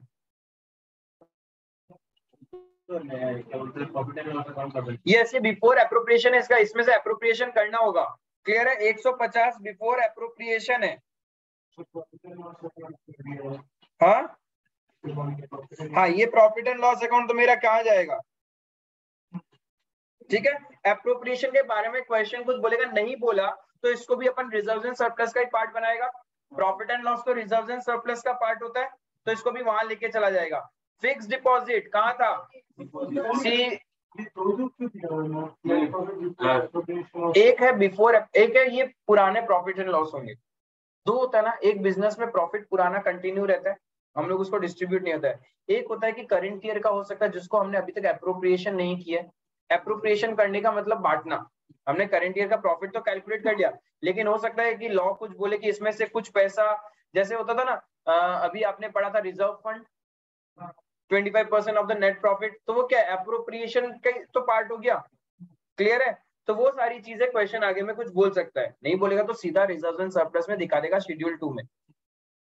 fix deposit account किधर आएगा? शेड्यूल नंबर, डिपॉजिट्स में आएगा schedule 3। Saving deposit account, deposits account में deposit schedule 3। Current account, balances. अब यहाँ पे करंट अकाउंट में देखो डेबिट बैलेंस भी है और क्रेडिट बैलेंस भी है, तो क्या होगा? डेबिट हो गया एसेट, डेबिट हो गया एसेट, और क्रेडिट हो गया लायबिलिटीज। ठीक है, क्योंकि ये देखो अपने पास ट्रायल बैलेंस है, डेबिट मतलब एसेट हो गया, क्रेडिट मतलब लायबिलिटीज हो गया। तो ये तुम्हारा जो करंट अकाउंट का बैलेंस है ये कहाँ जाएगा? यस, एक हो गया balances with bank and money at call and short notice.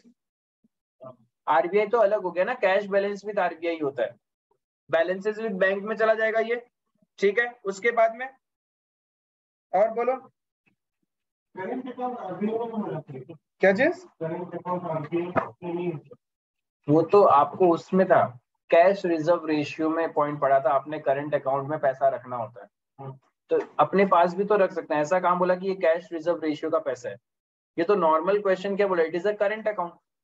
ठीक है, ये करंट अकाउंट कहाँ होगा हमारे पास? ठीक है, करंट अकाउंट में पैसा कितना है?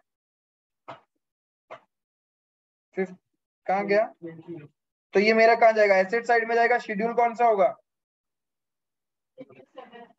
शेड्यूल 7। यहाँ मैं शेड्यूल्स लिखता हूँ, ठीक है, ये सब कंफ्यूजन करेगा आपको। Schedule 1, schedule 2, schedule 2, schedule 3, schedule 3। Bills payable किधर जाएगा? दोनों बैलेंस में जाएगा। क्या चीज? करंट अकाउंट का दोनों बैलेंस पढ़ना। हाँ, करंट अकाउंट का दोनों नहीं जाएगा, इसका और एक इम्पैक्ट रहेगा लाइबिलिटी साइड वाले का। लाइबिलिटी साइड वाला किधर जाएगा? Other liabilities. ठीक है, लिख दिया। देन बिल्स पेबल, डिपॉजिट में ही जाएगा क्या चीज? करंट अकाउंट का जो क्रेडिट बैलेंस हो डिपॉजिट में ही जाएगा ना। करंट अकाउंट का क्रेडिट बैलेंस मुझे नहीं, मुझे तो जैसा तुम लोग बोल रहे हो मैं लिखते जा रहा हूँ एक बार के लिए, क्योंकि जब बैलेंस शीट बनाएंगे तब इसका निकलेगा। Your first and foremost purpose is कि आप लोग सीखो कि कौन सा शेड्यूल में जाना है। ठीक है, क्योंकि बैंकिंग के टर्म्स क्लैरिफाइड नहीं होते हैं तो वो बहुत प्रॉब्लम करता है। एक बार एडिशनल इन्फॉर्मेशन पढ़ लें, नीचे का एक पार्ट पढ़ लेता हूँ ताकि मेरे को इजी हो जाएगा।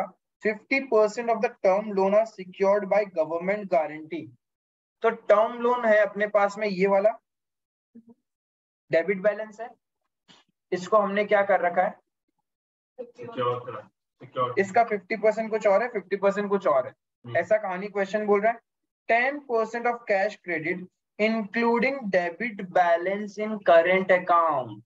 डेबिट बैलेंस इन करेंट अकाउंट, ठीक है। एंड कैश क्रेडिट, ये वाला, ठीक है। इसका क्या करना है? Is unsecured. ये दोनों में से जो 10% है वो मेरा क्या है? अनसिक्योर्ड है। आगे क्या बोला? CRR is required to be maintain at 4% of deposit. Cash reserve ratio बनाना पड़ेगा अपने को, that is 4% of deposits. Can you calculate cash reserve ratio? Calculate करके बताओ।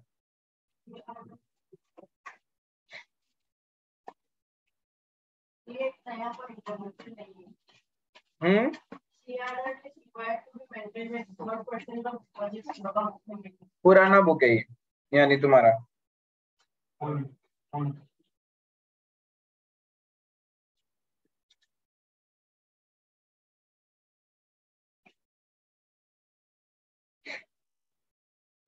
थर्टी 38.68 नहीं 37.16 37.16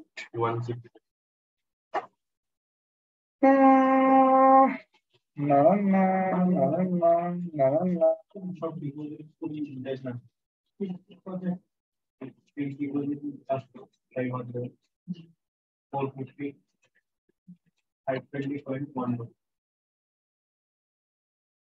बिल्कुल नहीं।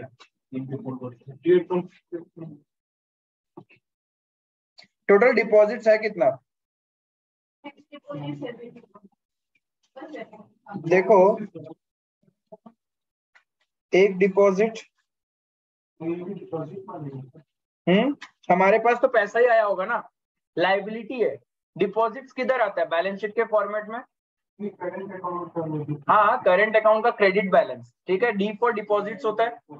डिपॉजिट्स का मतलब पैसा, जो दूसरा का पैसा हमारे पास पड़ा है। तो किसी ने, यदि कोई बिजनेस ने करंट अकाउंट खुलवा रखा है और उसका पैसा पड़ा है उसके अंदर, तो हमारे लिए तो एक तरह से क्या है वो पैसा? डिपॉजिट्स ही है।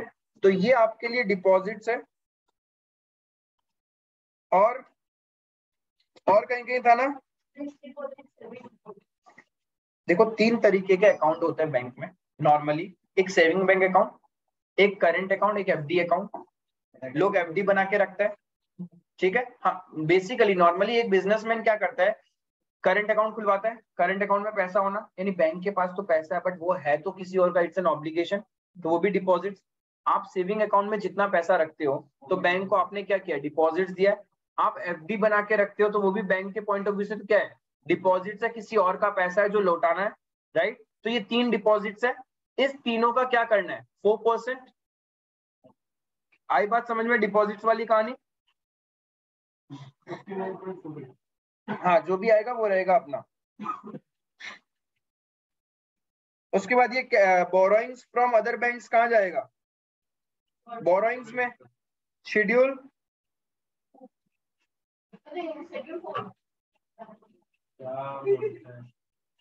Cash in hand, cash and credit नहीं है। शेड्यूल शेड्यूल शेड्यूल बोलो फटाफट।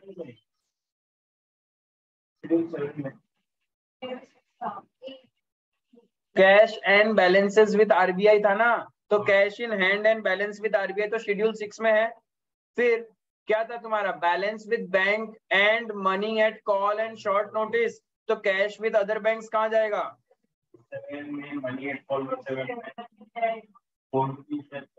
तो पढ़ाई देगा, गोल्ड इन्वेस्टमेंट है,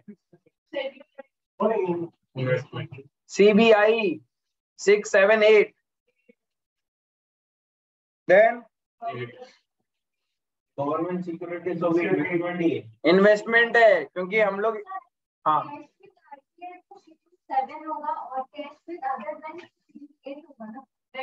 ऐसा कहाँ था?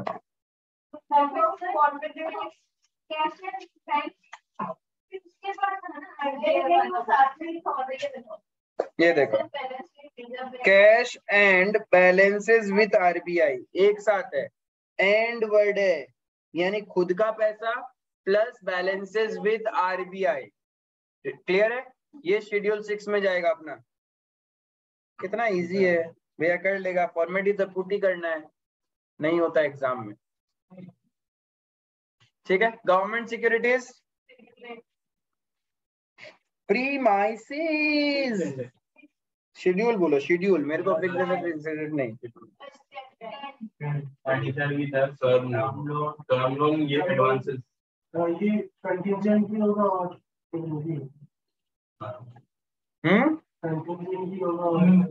कंटिजेंट भी होगा। नप्स क्या चीज, तो उससे क्या होगा? देखो पहले तो ये सोचो, टर्म लोन एसेट साइड में, आई मीन डेबिट बैलेंस है। इसका मतलब क्या, हमने किसी को लोन दिया है, तो लोन बोल के नहीं था क्या? एक टर्म लोन का मतलब क्या, टर्म का मतलब क्या होता है? ड्यूरेशन। लोन दिया तो अपना एसेट साइड में कौन सा आता है? CBI a fraud organisation other assets बोल के चीज था ना। तो सी फॉर क्या था? Cash and balance with RBI, B for balances with bank and money at call and short notice, then I for then A for advances। ठीक है, तो यहाँ पे एडवांसेस क्या है तुम्हारा? टर्म लोन क्या है? तुमने लोन दे रखा है दूसरों को ड्यूरेशन के लिए, तो ये शेड्यूल 9 का पार्ट हो गया तुम्हारा। क्लियर है? अब इसके अंदर में और क्या क्या था तुम्हारे पास? कुछ रह गया क्या? Cash credit. अब देखो कैश क्रेडिट कितना है?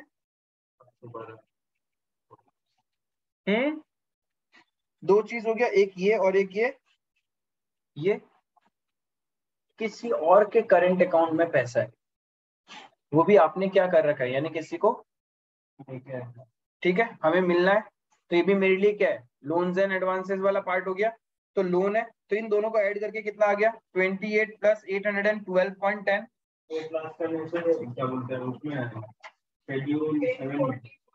किस में आएगा? क्या बोलता है, एडवांसेस में आएगा, शेड्यूल 9। और इसका जो डिपॉजिट था, एक तो शेड्यूल 9 में आना है डेबिट बैलेंस, और क्रेडिट बैलेंस किधर जाना है? Deposit 3, schedule 3।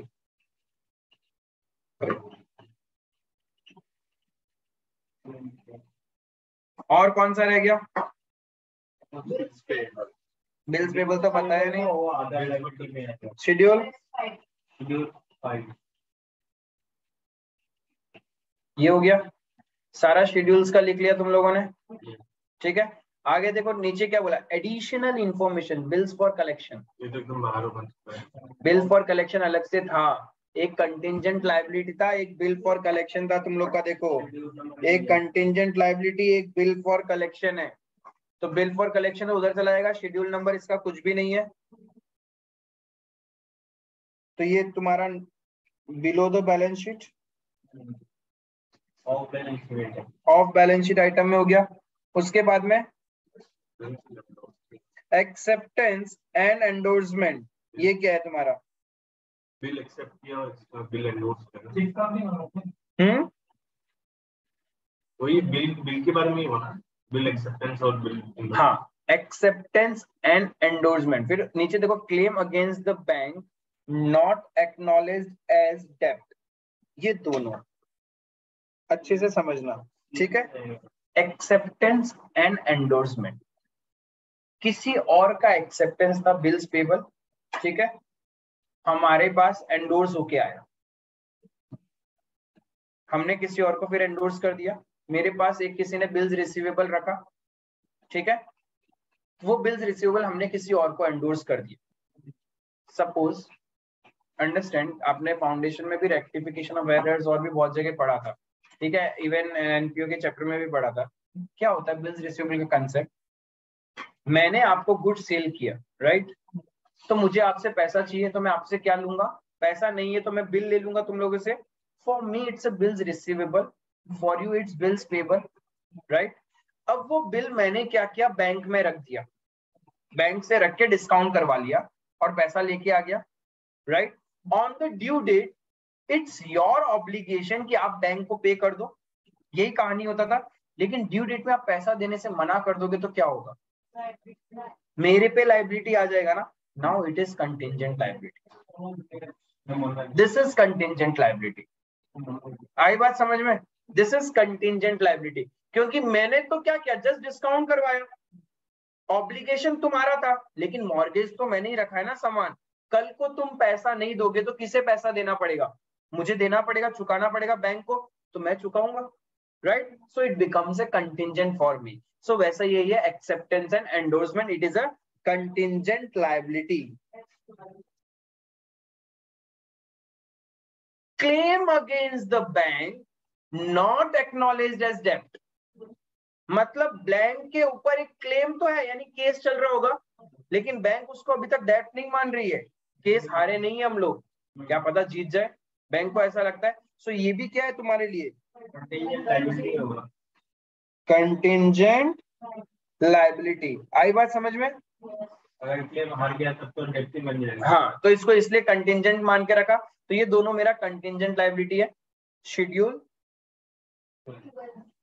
12, then depreciation, normal हमारा एसेट्स में से माइनस हो जाएगा डेप्रिसिएशन, जो प्रेजेंटेशन अपन करते हैं फिक्स एसेट्स में, टेंजिबल इंटेंजिबल जो भी रहेगा, टेंजिबल में से डेप्रिसिएशन माइनस करके शो कर दोगे, तो ये प्रीमाइसेस में से माइनस हो जाएगा और फर्नीचर में से माइनस हो जाएगा। क्लियर है, यहां तक एक एक करके शेड्यूल बनाना शुरू करो। अभी तक और एक दो जगह हाथ रुकेगा, पहले क्या करोगे एग्जाम में, पहले क्या करोगे, ढांचा बना दो, पूरा फॉर्मेट, बिकॉज फॉर्मेट तो सेम रहना है ना। बाय चांस कोई शेड्यूल की कोई इंफॉर्मेशन है ही नहीं, keep it as a blank, blank column रहने दो ना, कोई बात नहीं, ठीक है, बिकॉज ये कंप्लीट फॉर्मेट रहेगा, कम से कम फॉर्मेट का तो मार्क्स मिलेगा। हाँ, क्यों नहीं मिलेगा, स्टेप मार्किंग मिलेगा ना तुम लोग को, स्टेप मार्किंग, ठीक है, स्टेप मार्किंग। यस, पहले पूरा फॉर्मेट बना लो बैलेंस शीट का, उसमें ऊपर नाम लिखना, balance sheet of this bank as at या एज ऑन, देन पूरा का पूरा फॉर्मेट। हाँ, कितना मार्क मिलेगा, 10 मार्क का क्वेश्चन आया बैलेंस शीट का, तो मान के चलो 2 मार्क तो देगा वो, बाकी तो कुछ तो फिगर्स लिखेगा ही। हाँ, डिपेंड्स अपॉन द पेपर, ये जो स्टेप मार्किंग की कहानी है, depends upon the paper. Sometimes paper is too tough, मतलब lengthy, not tough, I would say lengthy होता है, खत्म नहीं कर पाता स्टूडेंट। तो ऑन एन एवरेज स्टूडेंट से देखा जाता है कि ऑन एन एवरेज स्टूडेंट ने कितना मार्क्स का पेपर किया है और वो कितना स्कोर कर रहे हैं, उस हिसाब से मार्किंग स्कीम डिसाइड की जाती है। Suppose majority of the student 70, 80, 60 ही कर पा रहे हैं, 100 करने वाले बहुत कम है, या 90s तक करने वाले बहुत कम स्टूडेंट है, that means paper was complicated. तो उस कंडीशन में उनको गाइडलाइंस दिया जाता है that you will be provided step marking, कि आप बच्चों को स्टेप मार्किंग दे देना जितना उन्होंने किया है। Now if majority of the बच्चे 90s या 100 का पेपर करके आ रहे हैं और सबको अच्छा सा मिल रहा है मार्क्स, काट दो, जहां सिली मिस्टेक है पूरा काट दो। हाँ ठीक है, तो पहले ढांचा बनाओ, फिर अपन इसको करेगा, फटाफट ढांचा बनाओ बैलेंस शीट का। तो आप लोग भी फॉर्मेट बना चुका होगा कॉपी में बैलेंस शीट का प्रॉपर्ली। अब देखो शेड्यूल बनाना एक एक करके। सबसे पहले शेड्यूल नंबर 1 शेयर कैपिटल होगा, जिसमें अपन ऑथराइज्ड, इश्यूड एंड सब्सक्राइब्ड बोल के लिख देगा। 19,80,000 शेयर्स ऑफ रुपीज 10 each, कितना 198 lakhs रुपीज आ जाएगा वहां पे। ये मेरा शेड्यूल 1। अब देखो पहले इंफॉर्मेशन निकाल लेता है फिर शेड्यूल 1 दिखा देगा हम तुम लोग को। Number 2 reserves and surplus. Reserves and surplus में क्या क्या आएगा? एक तो स्टैट्यूटरी रिजर्व्स आएगा मेरा 231। अब एक छोड़ा था मैंने नेट प्रॉफिट बिफोर एप्रोप्रिएशन 150, ठीक है। अब देखो यहाँ पे नीचे क्या बोला, ये जो नेट प्रॉफिट है ये करंट ईयर का प्रॉफिट है, उसके लिए नीचे देखो क्या बोला, cash reserve ratio is required to be maintain at 4% of deposit, transfer 25% of its profit to the reserve fund. मतलब अलग से एक रिजर्व क्रिएट करना है, कहां से? प्रॉफिट में से। तो यानी इसका 150 का 25% कितना हो जाएगा? 37.5। तो एक रिजर्व फंड बोल के आ जाएगा मेरे पास। यानी मेरा रिजर्व्स एंड सरप्लस में क्या क्या आएगा? एक स्टैट्यूटरी रिजर्व होगा 231, एक रिजर्व फंड होगा कितना 150 का 25% कितना 37.5। ये चीज क्लियर है? देन देखो तो बचा हुआ पैसा क्या है? प्रॉफिट है मेरा, तो वो तो प्रॉफिट एंड लॉस अकाउंट में ही जाएगा। अब मेरा प्रॉफिट एंड लॉस अकाउंट देखो पहले से कितना था 412, 150 बिफोर एप्रोप्रिएशन था जिसमें से 37.5 का एप्रोप्रिएशन कर दिया हमने। अब बोलो यहाँ पे और एक एडजस्टमेंट होना है, कौन सा होना है? कैश रिजर्व रेशियो डिपॉजिट्स का था, उसका मेरा प्रॉफिट से क्या लेना देना? What do you actually mean by profit? Profit means revenue minus expense, income minus expense.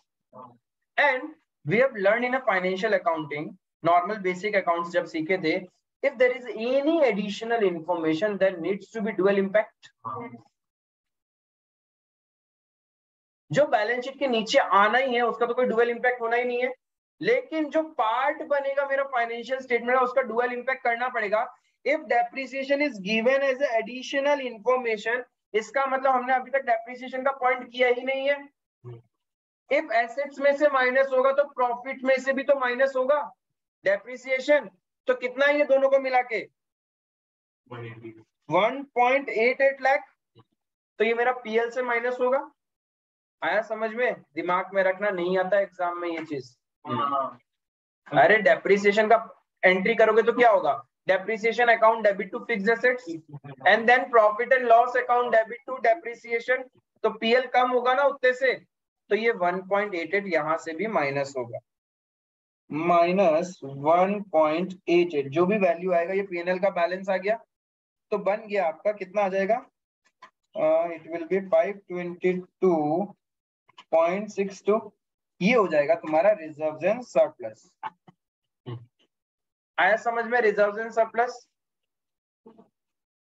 Deposits, deposits में ऑलरेडी मार्क डाउन करके रखा था, क्या क्या होगा? 517, ठीक है, जो लोगों ने एफडी बना के रखा अपने पास में। Then saving deposit and then current account का, तो ये तीनों ऐड करेगा तो डिपॉजिट्स का हो गया। C for capital, R for reserves and surplus, E था छी, तो D for deposits, cred, B for borrowings। अब जो हमने बोरो कर रखा है वो आएगा, वो तो एक ही है, ये बोरोइंग्स है मेरा, तो ये बोरोइंग के शेड्यूल में चला जाएगा। फिर अदर लायबिलिटीज एंड प्रोविजंस, तो जो भी लायबिलिटी साइड में बच गया, ये हो गया, ये हो गया, ये हो गया, ये बच गया बिल्स पेबल, ये अदर लायबिलिटीज एंड प्रोविजन में चला जाएगा। क्योंकि अब तो सिर्फ क्रेडिट बैलेंस देखो ना, ट्रायल बैलेंस का, ट्रायल बैलेंस का जो क्रेडिट बैलेंस होता है वही लायबिलिटी साइड में जाता है। सारा टिक हो चुका तो एक ही टिक होना बाकी था, बिल्स पेबल, तो ये मेरा चला जाएगा अदर लायबिलिटीज एंड प्रोविजन में। और तो एडिशनल इंफॉर्मेशन में कोई प्रोविजनिंग के बारे में बोला ही नहीं है, तो कहानी खत्म लायबिलिटी साइड का शेड्यूल्स। आया समझ में? तो इसका शेड्यूल बनाएंगे। करंट ईयर में कैपिटल का आ रहा होगा आपका 198, रिजर्व एंड सरप्लस होगा 791.12, डिपॉजिट्स का 1487.12 एंड बोरोइंग्स में 110 और ये हो जाएगा 0.10। हाँ, तो रिजर्व फंड में दिखाएंगे ना, देखो इस तरीके से आप प्रेजेंट करोगे फर्स्ट 5 शेड्यूल्स।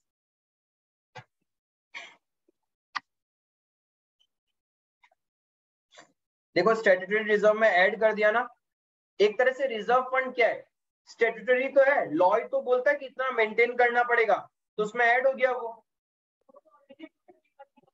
नहीं, वो तो स्टैट्यूटरी रिजर्व था, अलग से और एक रिजर्व बनाना ना, कैश रिजर्व रेशियो।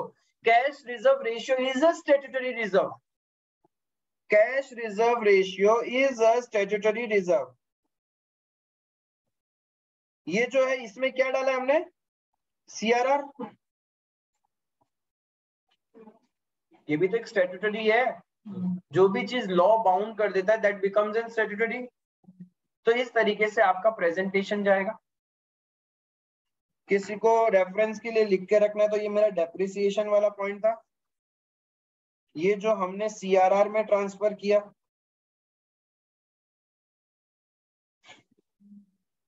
आया समझ में?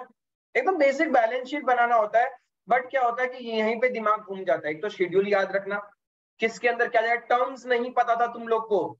डिपॉजिट्स के अंदर ध्यान रखना, डिपॉजिट्स मतलब वो सारा पैसा जो पब्लिक का बैंक ने ले रखा है, वो सारे डिपॉजिट्स है, whether it is saving bank, current bank, recurring, FD, कुछ भी हो, वो सब डिपॉजिट्स है।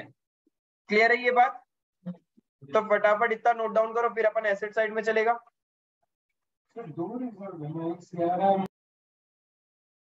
ध्यान रखना ये अपना रिजर्व फंड है, not cash reserve ratio. Cash reserve ratio तो आपके लिए एसेट हो जाएगा। This is your reserve fund which you have to maintain 25% of the profit for contingency, future के लिए।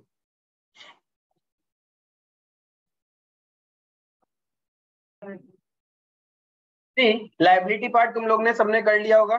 Now it's time for asset. Asset में total 6 schedule से मेरे, शेड्यूल नंबर 6 से लेके शेड्यूल नंबर 11। सबसे पहला क्या है, C for cash and balances with RBI.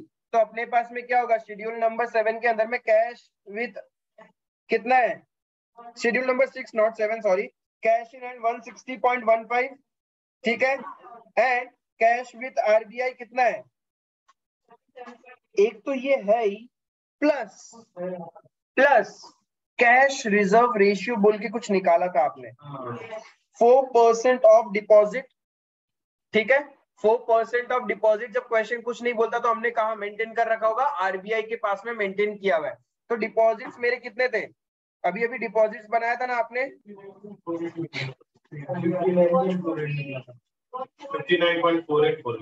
59.484। तो टोटल कितना आ रहा है कैश विद 59.48। हाँ, तो 59.48 ये आएगा तुम्हारा वैल्यू। देखो क्या बोला यहाँ पे, assume that CRR is required to be, अच्छे से पढ़ो language, CRR is required to be maintained at 4% of deposits। मतलब इतना अपने को आरबीआई के पास एनी टाइम मेंटेन रखना है, 4% ऑफ डिपॉजिट्स। अब मेरा टोटल डिपॉजिट्स कितना था, 1487.12, इसका 4% चाहिए मुझे, right, that is 59.48। 59.48 lakh any time RBI के पास मेरा होना चाहिए। बट ऑलरेडी आपने कैश विद आरबीआई मेंटेन कर रखा है 37.8, तो बचा हुआ पैसा ही तो और आरबीआई के पास मेंटेन करना है।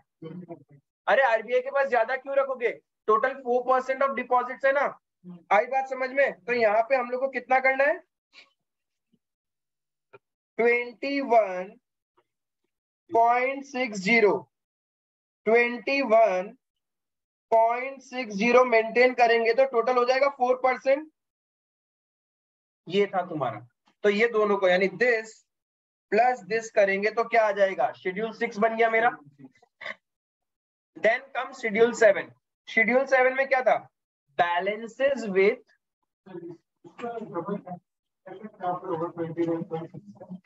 क्या चीज, हाँ बैलेंसेस विद अदर बैंक से हट जाएगा। देखो कहां से डाला तुमने, डिपॉजिट से पैसा निकाला ना, 4% ऑफ डिपॉजिट्स कैलकुलेट किया, ठीक है। अब ये पैसा कहीं ना कहीं से निकला होगा मेरा, राइट। ये पैसा कहां से निकला होगा, जो मेरे पास में अदर बैंक के पास मैंने रख रखा है। मैं अपना पैसा तो नहीं भेजूंगा ना, मैंने जो अदर बैंक्स में पैसा रख रखा होता है ना, वहीं से कुछ पैसा निकाल के मैं आरबीआई में डाल दूंगा। अरे अपने को तो खुद को कैश चाहिए ना बैंक चलाने के लिए, तो कैश इन हैंड तो मेंटेन रखना ही होता है अपने पास में, ठीक है। कैश इन हैंड कितना बोलता था, कितना मेंटेन करना होता था, 10% है तो 4% बाद में आएगी, ठीक है। नॉर्मली 10% वो बोलता है कि जितना वो होता है तुम्हारा डिपॉजिट। अब यहाँ पे देखो अपने को खुद को कैश इन हैंड मेंटेन रखना है, तो वो तो रहेगा। अब रहा मुझे आरबीआई में 21.60 लाख और डिपॉजिट करना है, ये पैसा कहां से आएगा। तुम दो चीज कर सकते थे, या तो कैश इन हैंड को माइनस कर दो, वहां से डाल दो, तो तुम्हारा कैश इन हैंड कम हो जाएगा, फिर तुमको लॉज एंड रेगुलेशंस देखना पड़ेगा। इट्स बेटर जो बैलेंसेस विद अदर बैंक है, अदर बैंक में तो हम ऐसे ही रख के रखते हैं पैसा, वहां से निकाल लेंगे। ये जो अदर बैंक है 155.87, इससे क्या करेंगे, निकालेंगे और वो पैसा आरबीआई के पास दे देंगे। तो रेगुलेटरी वाइज हम लोग एकदम करेक्ट है, तो ये यहाँ से निकल जाएगा डबल एंट्री इफेक्ट, क्योंकि एडिशनल इन्फॉर्मेशन है तो डुअल इम्पैक्ट तो होगा ही होगा। तो तुम लोग का दिमाग में भी आना चाहिए था भैया इसका सेकंड इम्पैक्ट कहाँ होगा। क्लियर है ये, यही फायदा साथ में पढ़ने का, किसी के आता है किसी के नहीं आता है, बट दिमाग में रखने का जब नेक्स्ट टाइम रिवीजन करोगे। यहाँ तक क्लियर है। मतलब देखो हम लोग को आरबीआई में 21.60 लाख का शॉर्टफॉल है, टोटल मेंटेन करना है 59.48 एज पर द प्रोविजन। तो मैंने ऑलरेडी अब 21.60 लाख डालना है, तो कहां से डालूंगा मैं, जो मेरा कैश अदर बैंक में पड़ा है वहां से निकाल के डाल दूंगा आरबीआई के पास। अपने कैश इन हैंड को छेड़खानी नहीं करेंगे, तो बस वही किया, डबल एंट्री इम्पैक्ट, एक जगह से निकला और एक जगह प्लस हो गया। फिर money with banks and money at call and short notice, तो ये शेड्यूल 7 ये वाला हो गया वैल्यू, ये आ गया मेरा। क्लियर है। शेड्यूल 8 क्या था, इन्वेस्टमेंट्स। तो इन्वेस्टमेंट में कहां कहां रखा है, गोल्ड एंड गवर्नमेंट सिक्योरिटीज, ये इन्वेस्टमेंट में चला गया, दोनों ऐड करके दिखा देंगे हम लोग। उसके बाद में शेड्यूल 9 क्या था, सीबीआई ए का मतलब एडवांसेस, तो हमने किसको किसको एडवांसेस दे रखा है, टर्म लोन बस एक ही है, ठीक है। अब एडवांसेस के अंदर टर्म लोन को अलग अलग करके दिखाएंगे, कैसे दिखाएंगे, एक है सिक्योर्ड और एक है अनसिक्योर्ड। सिक्योर्ड कितना है 50%, तो 792.88 का 50%, 396.44 एंड 396.44। क्लियर है क्या, और कहीं पे भी है क्या, यस। देखो करंट अकाउंट, एक ये भी मेरा क्या है, एडवांसेस ही है, एसेट साइड है ना, डेबिट बैलेंस, तो मैंने दे रखा है। और कहां पे है, कैश क्रेडिट, कैश क्रेडिट कहाँ है अपना, कैश क्रेडिट ये रहा। कैश क्रेडिट का कुछ लिखा हुआ भी था ना कहानी, 10% तो क्या है अनसिक्योर्ड, और बाकी तो वैसे ही करके दिखाना। 10% अनसिक्योर्ड कितना होगा, अनसिक्योर्ड पोर्शन कैलकुलेट करके बताओ मुझे, अनसिक्योर्ड कैश क्रेडिट कितना,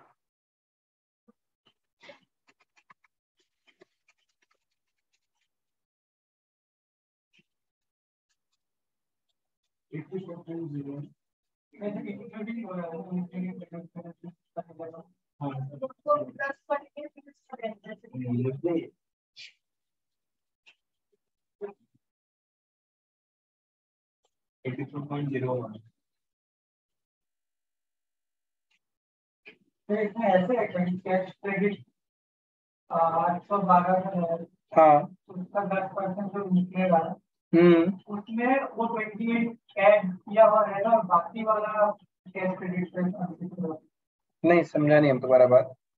बोलेगा तो बोला ना ब्रैकेट में including debit balance current account, hmm, मतलब ये तो पहले बोला 10% ऑफ कैश क्रेडिट, फिर उसने ब्रैकेट में बोला कि इंक्लूडिंग डेबिट बैलेंस, मतलब हाँ राइट करेक्ट, मतलब 812.10 का 10% प्लस पूरा का पूरा करंट अकाउंट में जितना है वो तुम्हारा अनसिक्योर्ड है। यानी 812.10 का 10% कितना हो गया,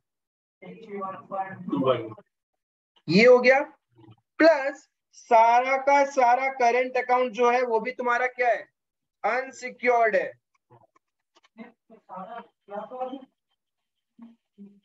109.21। अरे नहीं सुनो, देखो आपके पास कैश क्रेडिट टोटल 812, राइट।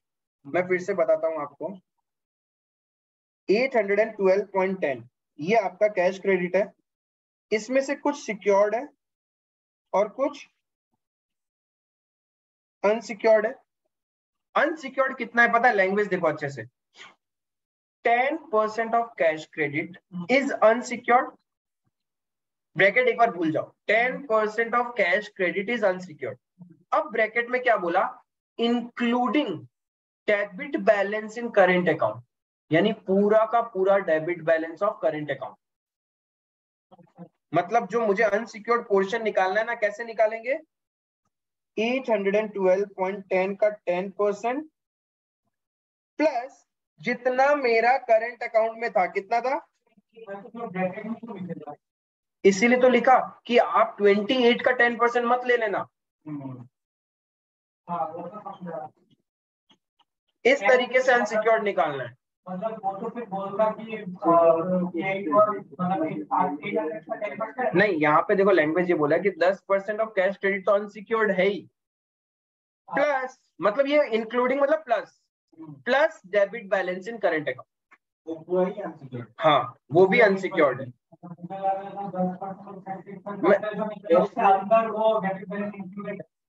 नहीं वो नहीं है, इसका assumption ये नहीं होगा जब कैश क्रेडिट प्लस वो होगा फिर उसका 10%, नहीं कैश क्रेडिट बोला, ठीक है, 10% of cash credit, bracket part भूल जाओ तुम, हाँ एक बार का, हाँ ठीक है।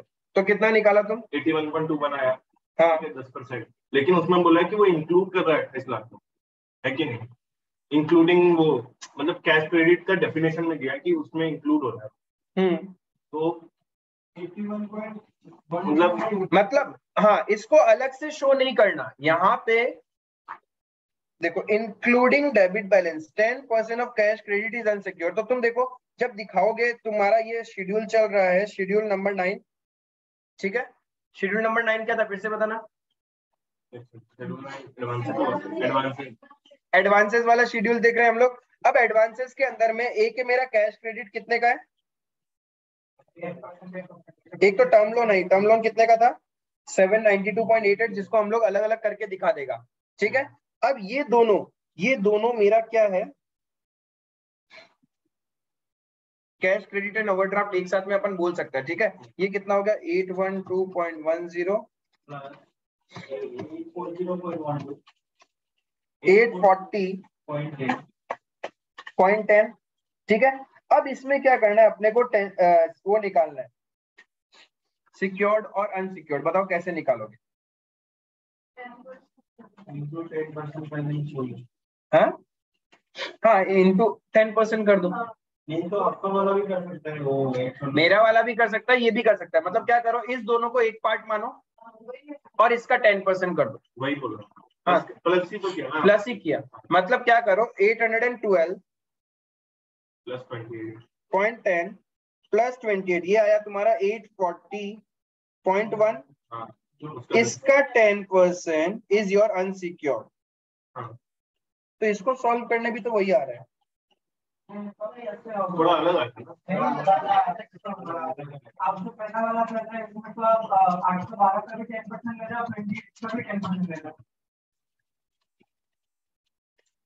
109.21, तो ये आएगा तुम्हारा 84.01, ये वाला। मतलब बोलता है कैश क्रेडिट के अंदर में जो करंट अकाउंट का डेबिट बैलेंस है उसको भी इंक्लूड कर लो। Now what do you mean by current account का डेबिट बैलेंस। पहला बात ये चीज समझो कि आपका debit balance of current account, आप किसी और के बैंक में करंट अकाउंट खुलाओगे नहीं, आपका एक ही करंट अकाउंट होता है, वो आरबीआई के पास होता है, that too for the cash reserve ratio. ठीक है, इसका मतलब क्या हुआ, ये करंट अकाउंट क्या है पता है, जो आपके कस्टमर्स ने, बैंक के कस्टमर, जैसे वी एज ए बिजनेसमैन, हम लोग जो बैंक में करंट अकाउंट खुलवा के रखता है, ठीक है, नॉर्मली तो हमारा पैसा पड़ा रहता है, लेकिन समटाइम्स मैंने बोला ना ओवरड्राफ्ट एक्स्ट्रा निकाल लेंगे तो क्या बैंक बोलती है, बैंक को देना पड़ेगा ना मुझे, तो बैंक के पॉइंट ऑफ व्यू से सोचो ये करंट अकाउंट वो है, ये करंट अकाउंट का मतलब हो गया overdraft, this current account is known as overdraft. किसके पॉइंट ऑफ व्यू से ओवरड्राफ्ट है, कस्टमर ने ज्यादा पैसा बैंक से ले लिया है, ये वो है। अरे आपने करंट अकाउंट बिजनेस का खुलवाते हैं, आप जाना घर वालों से पूछना क्या अपना बिजनेस का करंट अकाउंट है क्या, और हर करंट अकाउंट में एक ओवरड्राफ्ट फैसिलिटी होता है, and depends upon the transaction. किसी के बिजनेस को 5 लाख का फैसिलिटी मिलता है, किसी को 10, किसी को 50 सीसी, जिसको आप लोग सीसी लिमिट बोलते हो, ठीक है, कैश क्रेडिट, उसी को तो कैश क्रेडिट बोला जाता है। So this current account is a part of cash credit, this current account is a part of cash credit, मतलब सीसी लिमिट। तो लोगों ने सीसी ज्यादा यूज कर लिया तो रिवर्स हो गया, उनका ओवरड्राफ्ट नेगेटिव हो गया, तो बैंक को लेना है। तो यहाँ पे टोटल सीसी कितना हो चुका है, टोटल कैश क्रेडिट, मतलब बैंक ने टोटल ओवरड्राफ्ट कितना दिया है, 28 प्लस 812.10, ठीक है, बोलता है इसका 10% क्या है आपका अनसिक्योर्ड है, दैट इज कितना आया था 84.01, ये आपका अनसिक्योर्ड है और बाकी सारा सिक्योर्ड, ये आपका इंटरप्रिटेशन है। क्लियर है, तो ये ध्यान रखना, ये करंट अकाउंट का मतलब क्या था डेबिट बैलेंस का, क्लियर है, ये सीसी है, हाँ दोनों एक ही में आएगा, बस सिक्योर्ड अनसिक्योर्ड अलग कर देगा। तो तुम्हारा देखो यहाँ पे ये हो गया इन्वेस्टमेंट वाला एडवांसेस, सीबीआई और फिर फिक्स्ड एसेट्स में फिक्स्ड एसेट्स लेस डेप्रिसिएशन करके दिखाएंगे, फिर अदर एसेट्स में कुछ क्या क्या शेड्यूल 11 में तो कुछ है ही नहीं, नील। देन शेड्यूल 12 कंटिंजेंट लायबिलिटी जो नीचे हमने लिखा था, देन बिल फॉर कलेक्शन, उसमें ये फिगर आ जाएगा, डायरेक्ट आ जाएगा बिल फॉर कलेक्शन में 18,10,000। तो एक एक करके अपन बनाएगा तो कैसा बनेगा, देखो यहाँ पे एक चीज फिर शेड्यूल नंबर 5 तक तो हो गया था, cash and balances with RBI, एक तो खुद का कैश इन है, और एक मैंने अभी अभी बताया था आप लोग को इतना 4% ऑफ डिपॉजिट, तो ये अपना बैलेंसिंग फिगर था, निकाला था हम लोगों ने कितना करंट ईयर में डिपॉजिट कर रहे हैं आरबीआई के पास, ऑलरेडी 37.88 दिया हुआ था, और ये हम कहां से निकाल रहे हैं, बैलेंस विद अदर बैंक से। बस यहाँ पे इसको चेंज कर देंगे अपन, ये क्या निकाला था अभी अपन ने अनसिक्योर्ड पोर्शन, और बाकी सारा सिक्योर्ड हो जाएगा, तो सिक्योर्ड का वैल्यू निकल जाएगा मेरा, फिर से एक बार देख लेता हूँ, 840.10 माइनस 84.09, 756.09, बस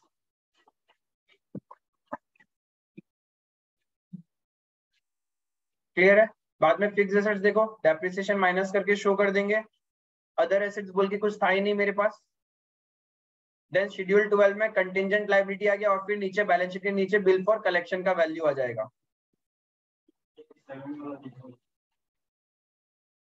इस तरीके से अपना प्रेजेंटेशन होगा, ठीक है, आप लोग आराम से इसको नोट डाउन कर लो, एंड फिर से एक बार ब्रीफिंग कर लो पूरा का पूरा बैलेंस शीट का।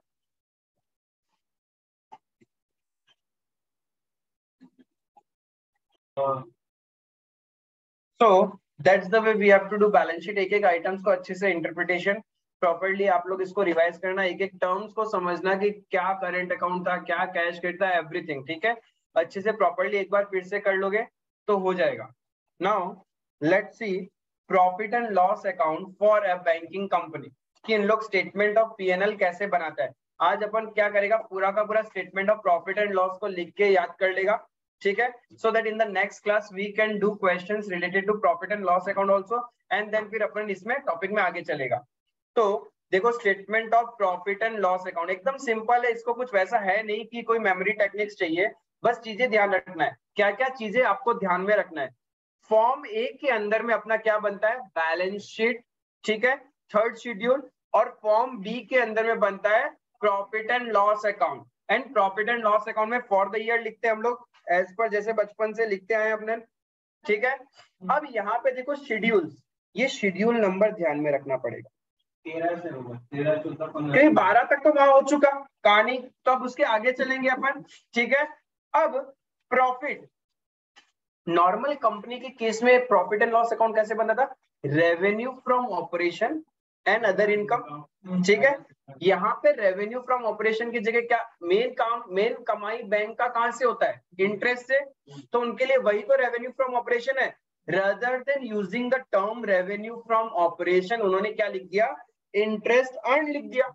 उनका मेन सोर्स ऑफ इनकम तो वही है, इंटरेस्ट अर्न, तो सबसे पहले वो शेड्यूल, बाकी कोई भी इनकम होता है तो अदर इनकम, यही होता था अपना कंपनी के केस में भी। अब आता है एक्सपेंसेस। एक्सपेंसेस के केस में कंपनी के जब प्रॉफिट एंड लॉस का फॉर्मेट था तो वहां पे हमने कुछ मेमोरी टेक्निक से याद किया था, सीपीसी का नारा, एम्प्लॉयज को फाइनेंस दो, क्योंकि वहां पे बहुत सारी चीजें थी। बट यहाँ ऐसा नहीं है, एक बैंक का मेन इनकम है, मेन इनकम सोर्स इंटरेस्ट है, वैसे मेन एक्सपेंस उनका इंटरेस्ट ही है, क्योंकि वो पैसा क्या करता है, लोगों से लेके दूसरों को देता है, तो जो दूसरों को दिया उससे इंटरेस्ट मिलेगा, और जिससे लिया उसको इंटरेस्ट देना पड़ेगा ना, so that is the main source of expense, ठीक है। मेन एक्सपेंस बैंक का वही है, तो पहला एक्सपेंस क्या है, इंटरेस्ट एक्सपेंस, एंड दूसरा ऑपरेटिंग एक्सपेंस, मतलब day to day expenses of the, यानी बाकी सारे ऑपरेटिंग एक्सपेंस बोले तो other expenses of the bank, सारे के सारे इसी में चले जाएंगे। And the last one is provisions and contingencies. Provisions and contingencies का मतलब क्या, जो प्रोविजंस है हम लोग बनाते हैं, जैसे हम लोग अकाउंट्स बनाते हैं, provision for doubtful debts, provision for depreciation, वो सब हो गया, ठीक है। प्रोविजनिंग करने का यहाँ पे बैंक क्या करेगी, बैंक बनाएगी। कंटिंजेंसीज का मतलब हो गया जो इन्वेस्टमेंट वगैरह है, दिया हुआ है पैसा उधार में, वो आएगा या नहीं आएगा, तो उसके ऊपर बैंक अपना प्रोविजन बनाएगी। तो प्रॉफिट एंड लॉस का फॉर्मेट एकदम सिंपल है, दो इनकम है, दो एक्सपेंस है और एक प्रोविजन है। इनकम में सबसे पहले मेन इनकम बैंक का interest, and then other incomes. Expense में सबसे पहले interest expense, and then all other operating expenses, and the last one is provisions and contingencies, उसका कोई भी शेड्यूल नहीं है। तो दो इनकम है तो 13 और 14 वहां चला गया, दो एक्सपेंस है 15 16 वहां शेड्यूल चला गया। क्लियर है। प्रोविजंस एंड कंटिंजेंसीज, कंटिंजेंसीज का मतलब reduction in value of current investment. हमने बैंक में कहीं पे पैसा इन्वेस्ट कर रखा है, बैंक को डर है गिर ना जाए, उसके लिए बना के रखा हुआ है कंटिंजेंसी, तो उसको क्या बोलता है, प्रोविजंस एंड कंटिंजेंसीज। ये चीज क्लियर है। तो टोटल इनकम आ जाएगा, टोटल एक्सपेंस आ जाएगा, इनकम माइनस एक्सपेंस करोगे तो क्या निकल जाएगा, profit for the year. Profit और लॉस फॉर द ईयर कैसे निकाला, 1 - 2 करके वो निकल जाएगा अपने पास में। क्लियर है। पहले ये इनकम, फिर ये इनकम, टोटल इनकम, ये एक्सपेंस, तो total expense, total income minus total expense करेंगे तो क्या आ जाएगा, प्रॉफिट फॉर द ईयर आ जाएगा। फिर कभी कभी क्या होता है, प्रीवियस ईयर के प्रॉफिट्स जिसको एज इट इज वैसे ही छोड़ दिया था उसको अपन क्या बोलते हैं, ब्रॉड फॉरवर्ड प्रॉफिट और लॉस, तो वो भी एडजस्ट इसी में ही ऐड हो जाएगा। होता ना, अभी आपने देखा था नेट प्रॉफिट बिफोर एप्रोप्रिएशन और एक पीएनएल का बैलेंस था, लास्ट में क्या किया, दोनों को ऐड ही तो किया, राइट। तो वो भी क्या हो जाएगा, इसमें ऐड हो जाएगा। तो मेरे को टोटल प्रॉफिट कितना है वो पता चल गया। बाद में एप्रोप्रिएशन, अभी हमने एक बैलेंस शीट में एप्रोप्रिएशन किया था, कुछ पैसे को प्रॉफिट का कहाँ डाल दिया था, प्रॉफिट का कुछ पैसा रिजर्व फंड में डाला था ना, उसी को तो एप्रोप्रिएशन बोलते हैं। अब जो जो क्वेश्चन बोलेगा वैसे एप्रोप्रिएशन कर देंगे। लॉ की बाउंडिंग है तो वैसा, कोई अदर रिजर्व बना रहे हैं उस पैसे से तो वो, ठीक है।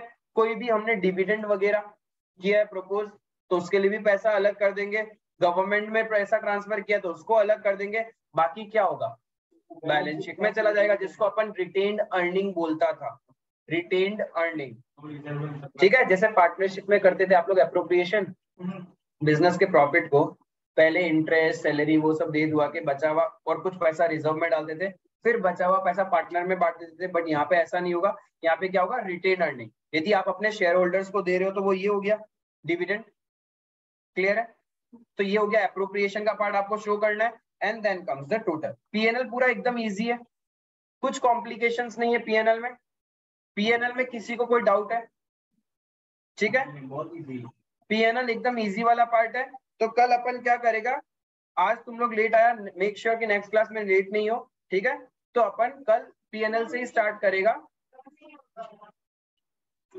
ठीक है। नेक्स्ट क्लास में अपन क्या करेगा, पीएनएल से स्टार्ट करेगा और पूरा का पूरा पीएनएल से रिलेटेड, देन फिर आगे और एक एक करके, जैसे रिस्क वेटेड एसेट्स क्या होता है, कैपिटल एडिक्वेसी रेशियो कैसे कैलकुलेट करना है, प्रोविजनिंग कैसे बनाते हैं बैंक्स के केस में, उनसे रिलेटेड सारे टॉपिक्स करेंगे, साथ साथ में प्रैक्टिकल क्वेश्चंस भी करते जाएंगे। क्लियर है? That's all for today, thank you.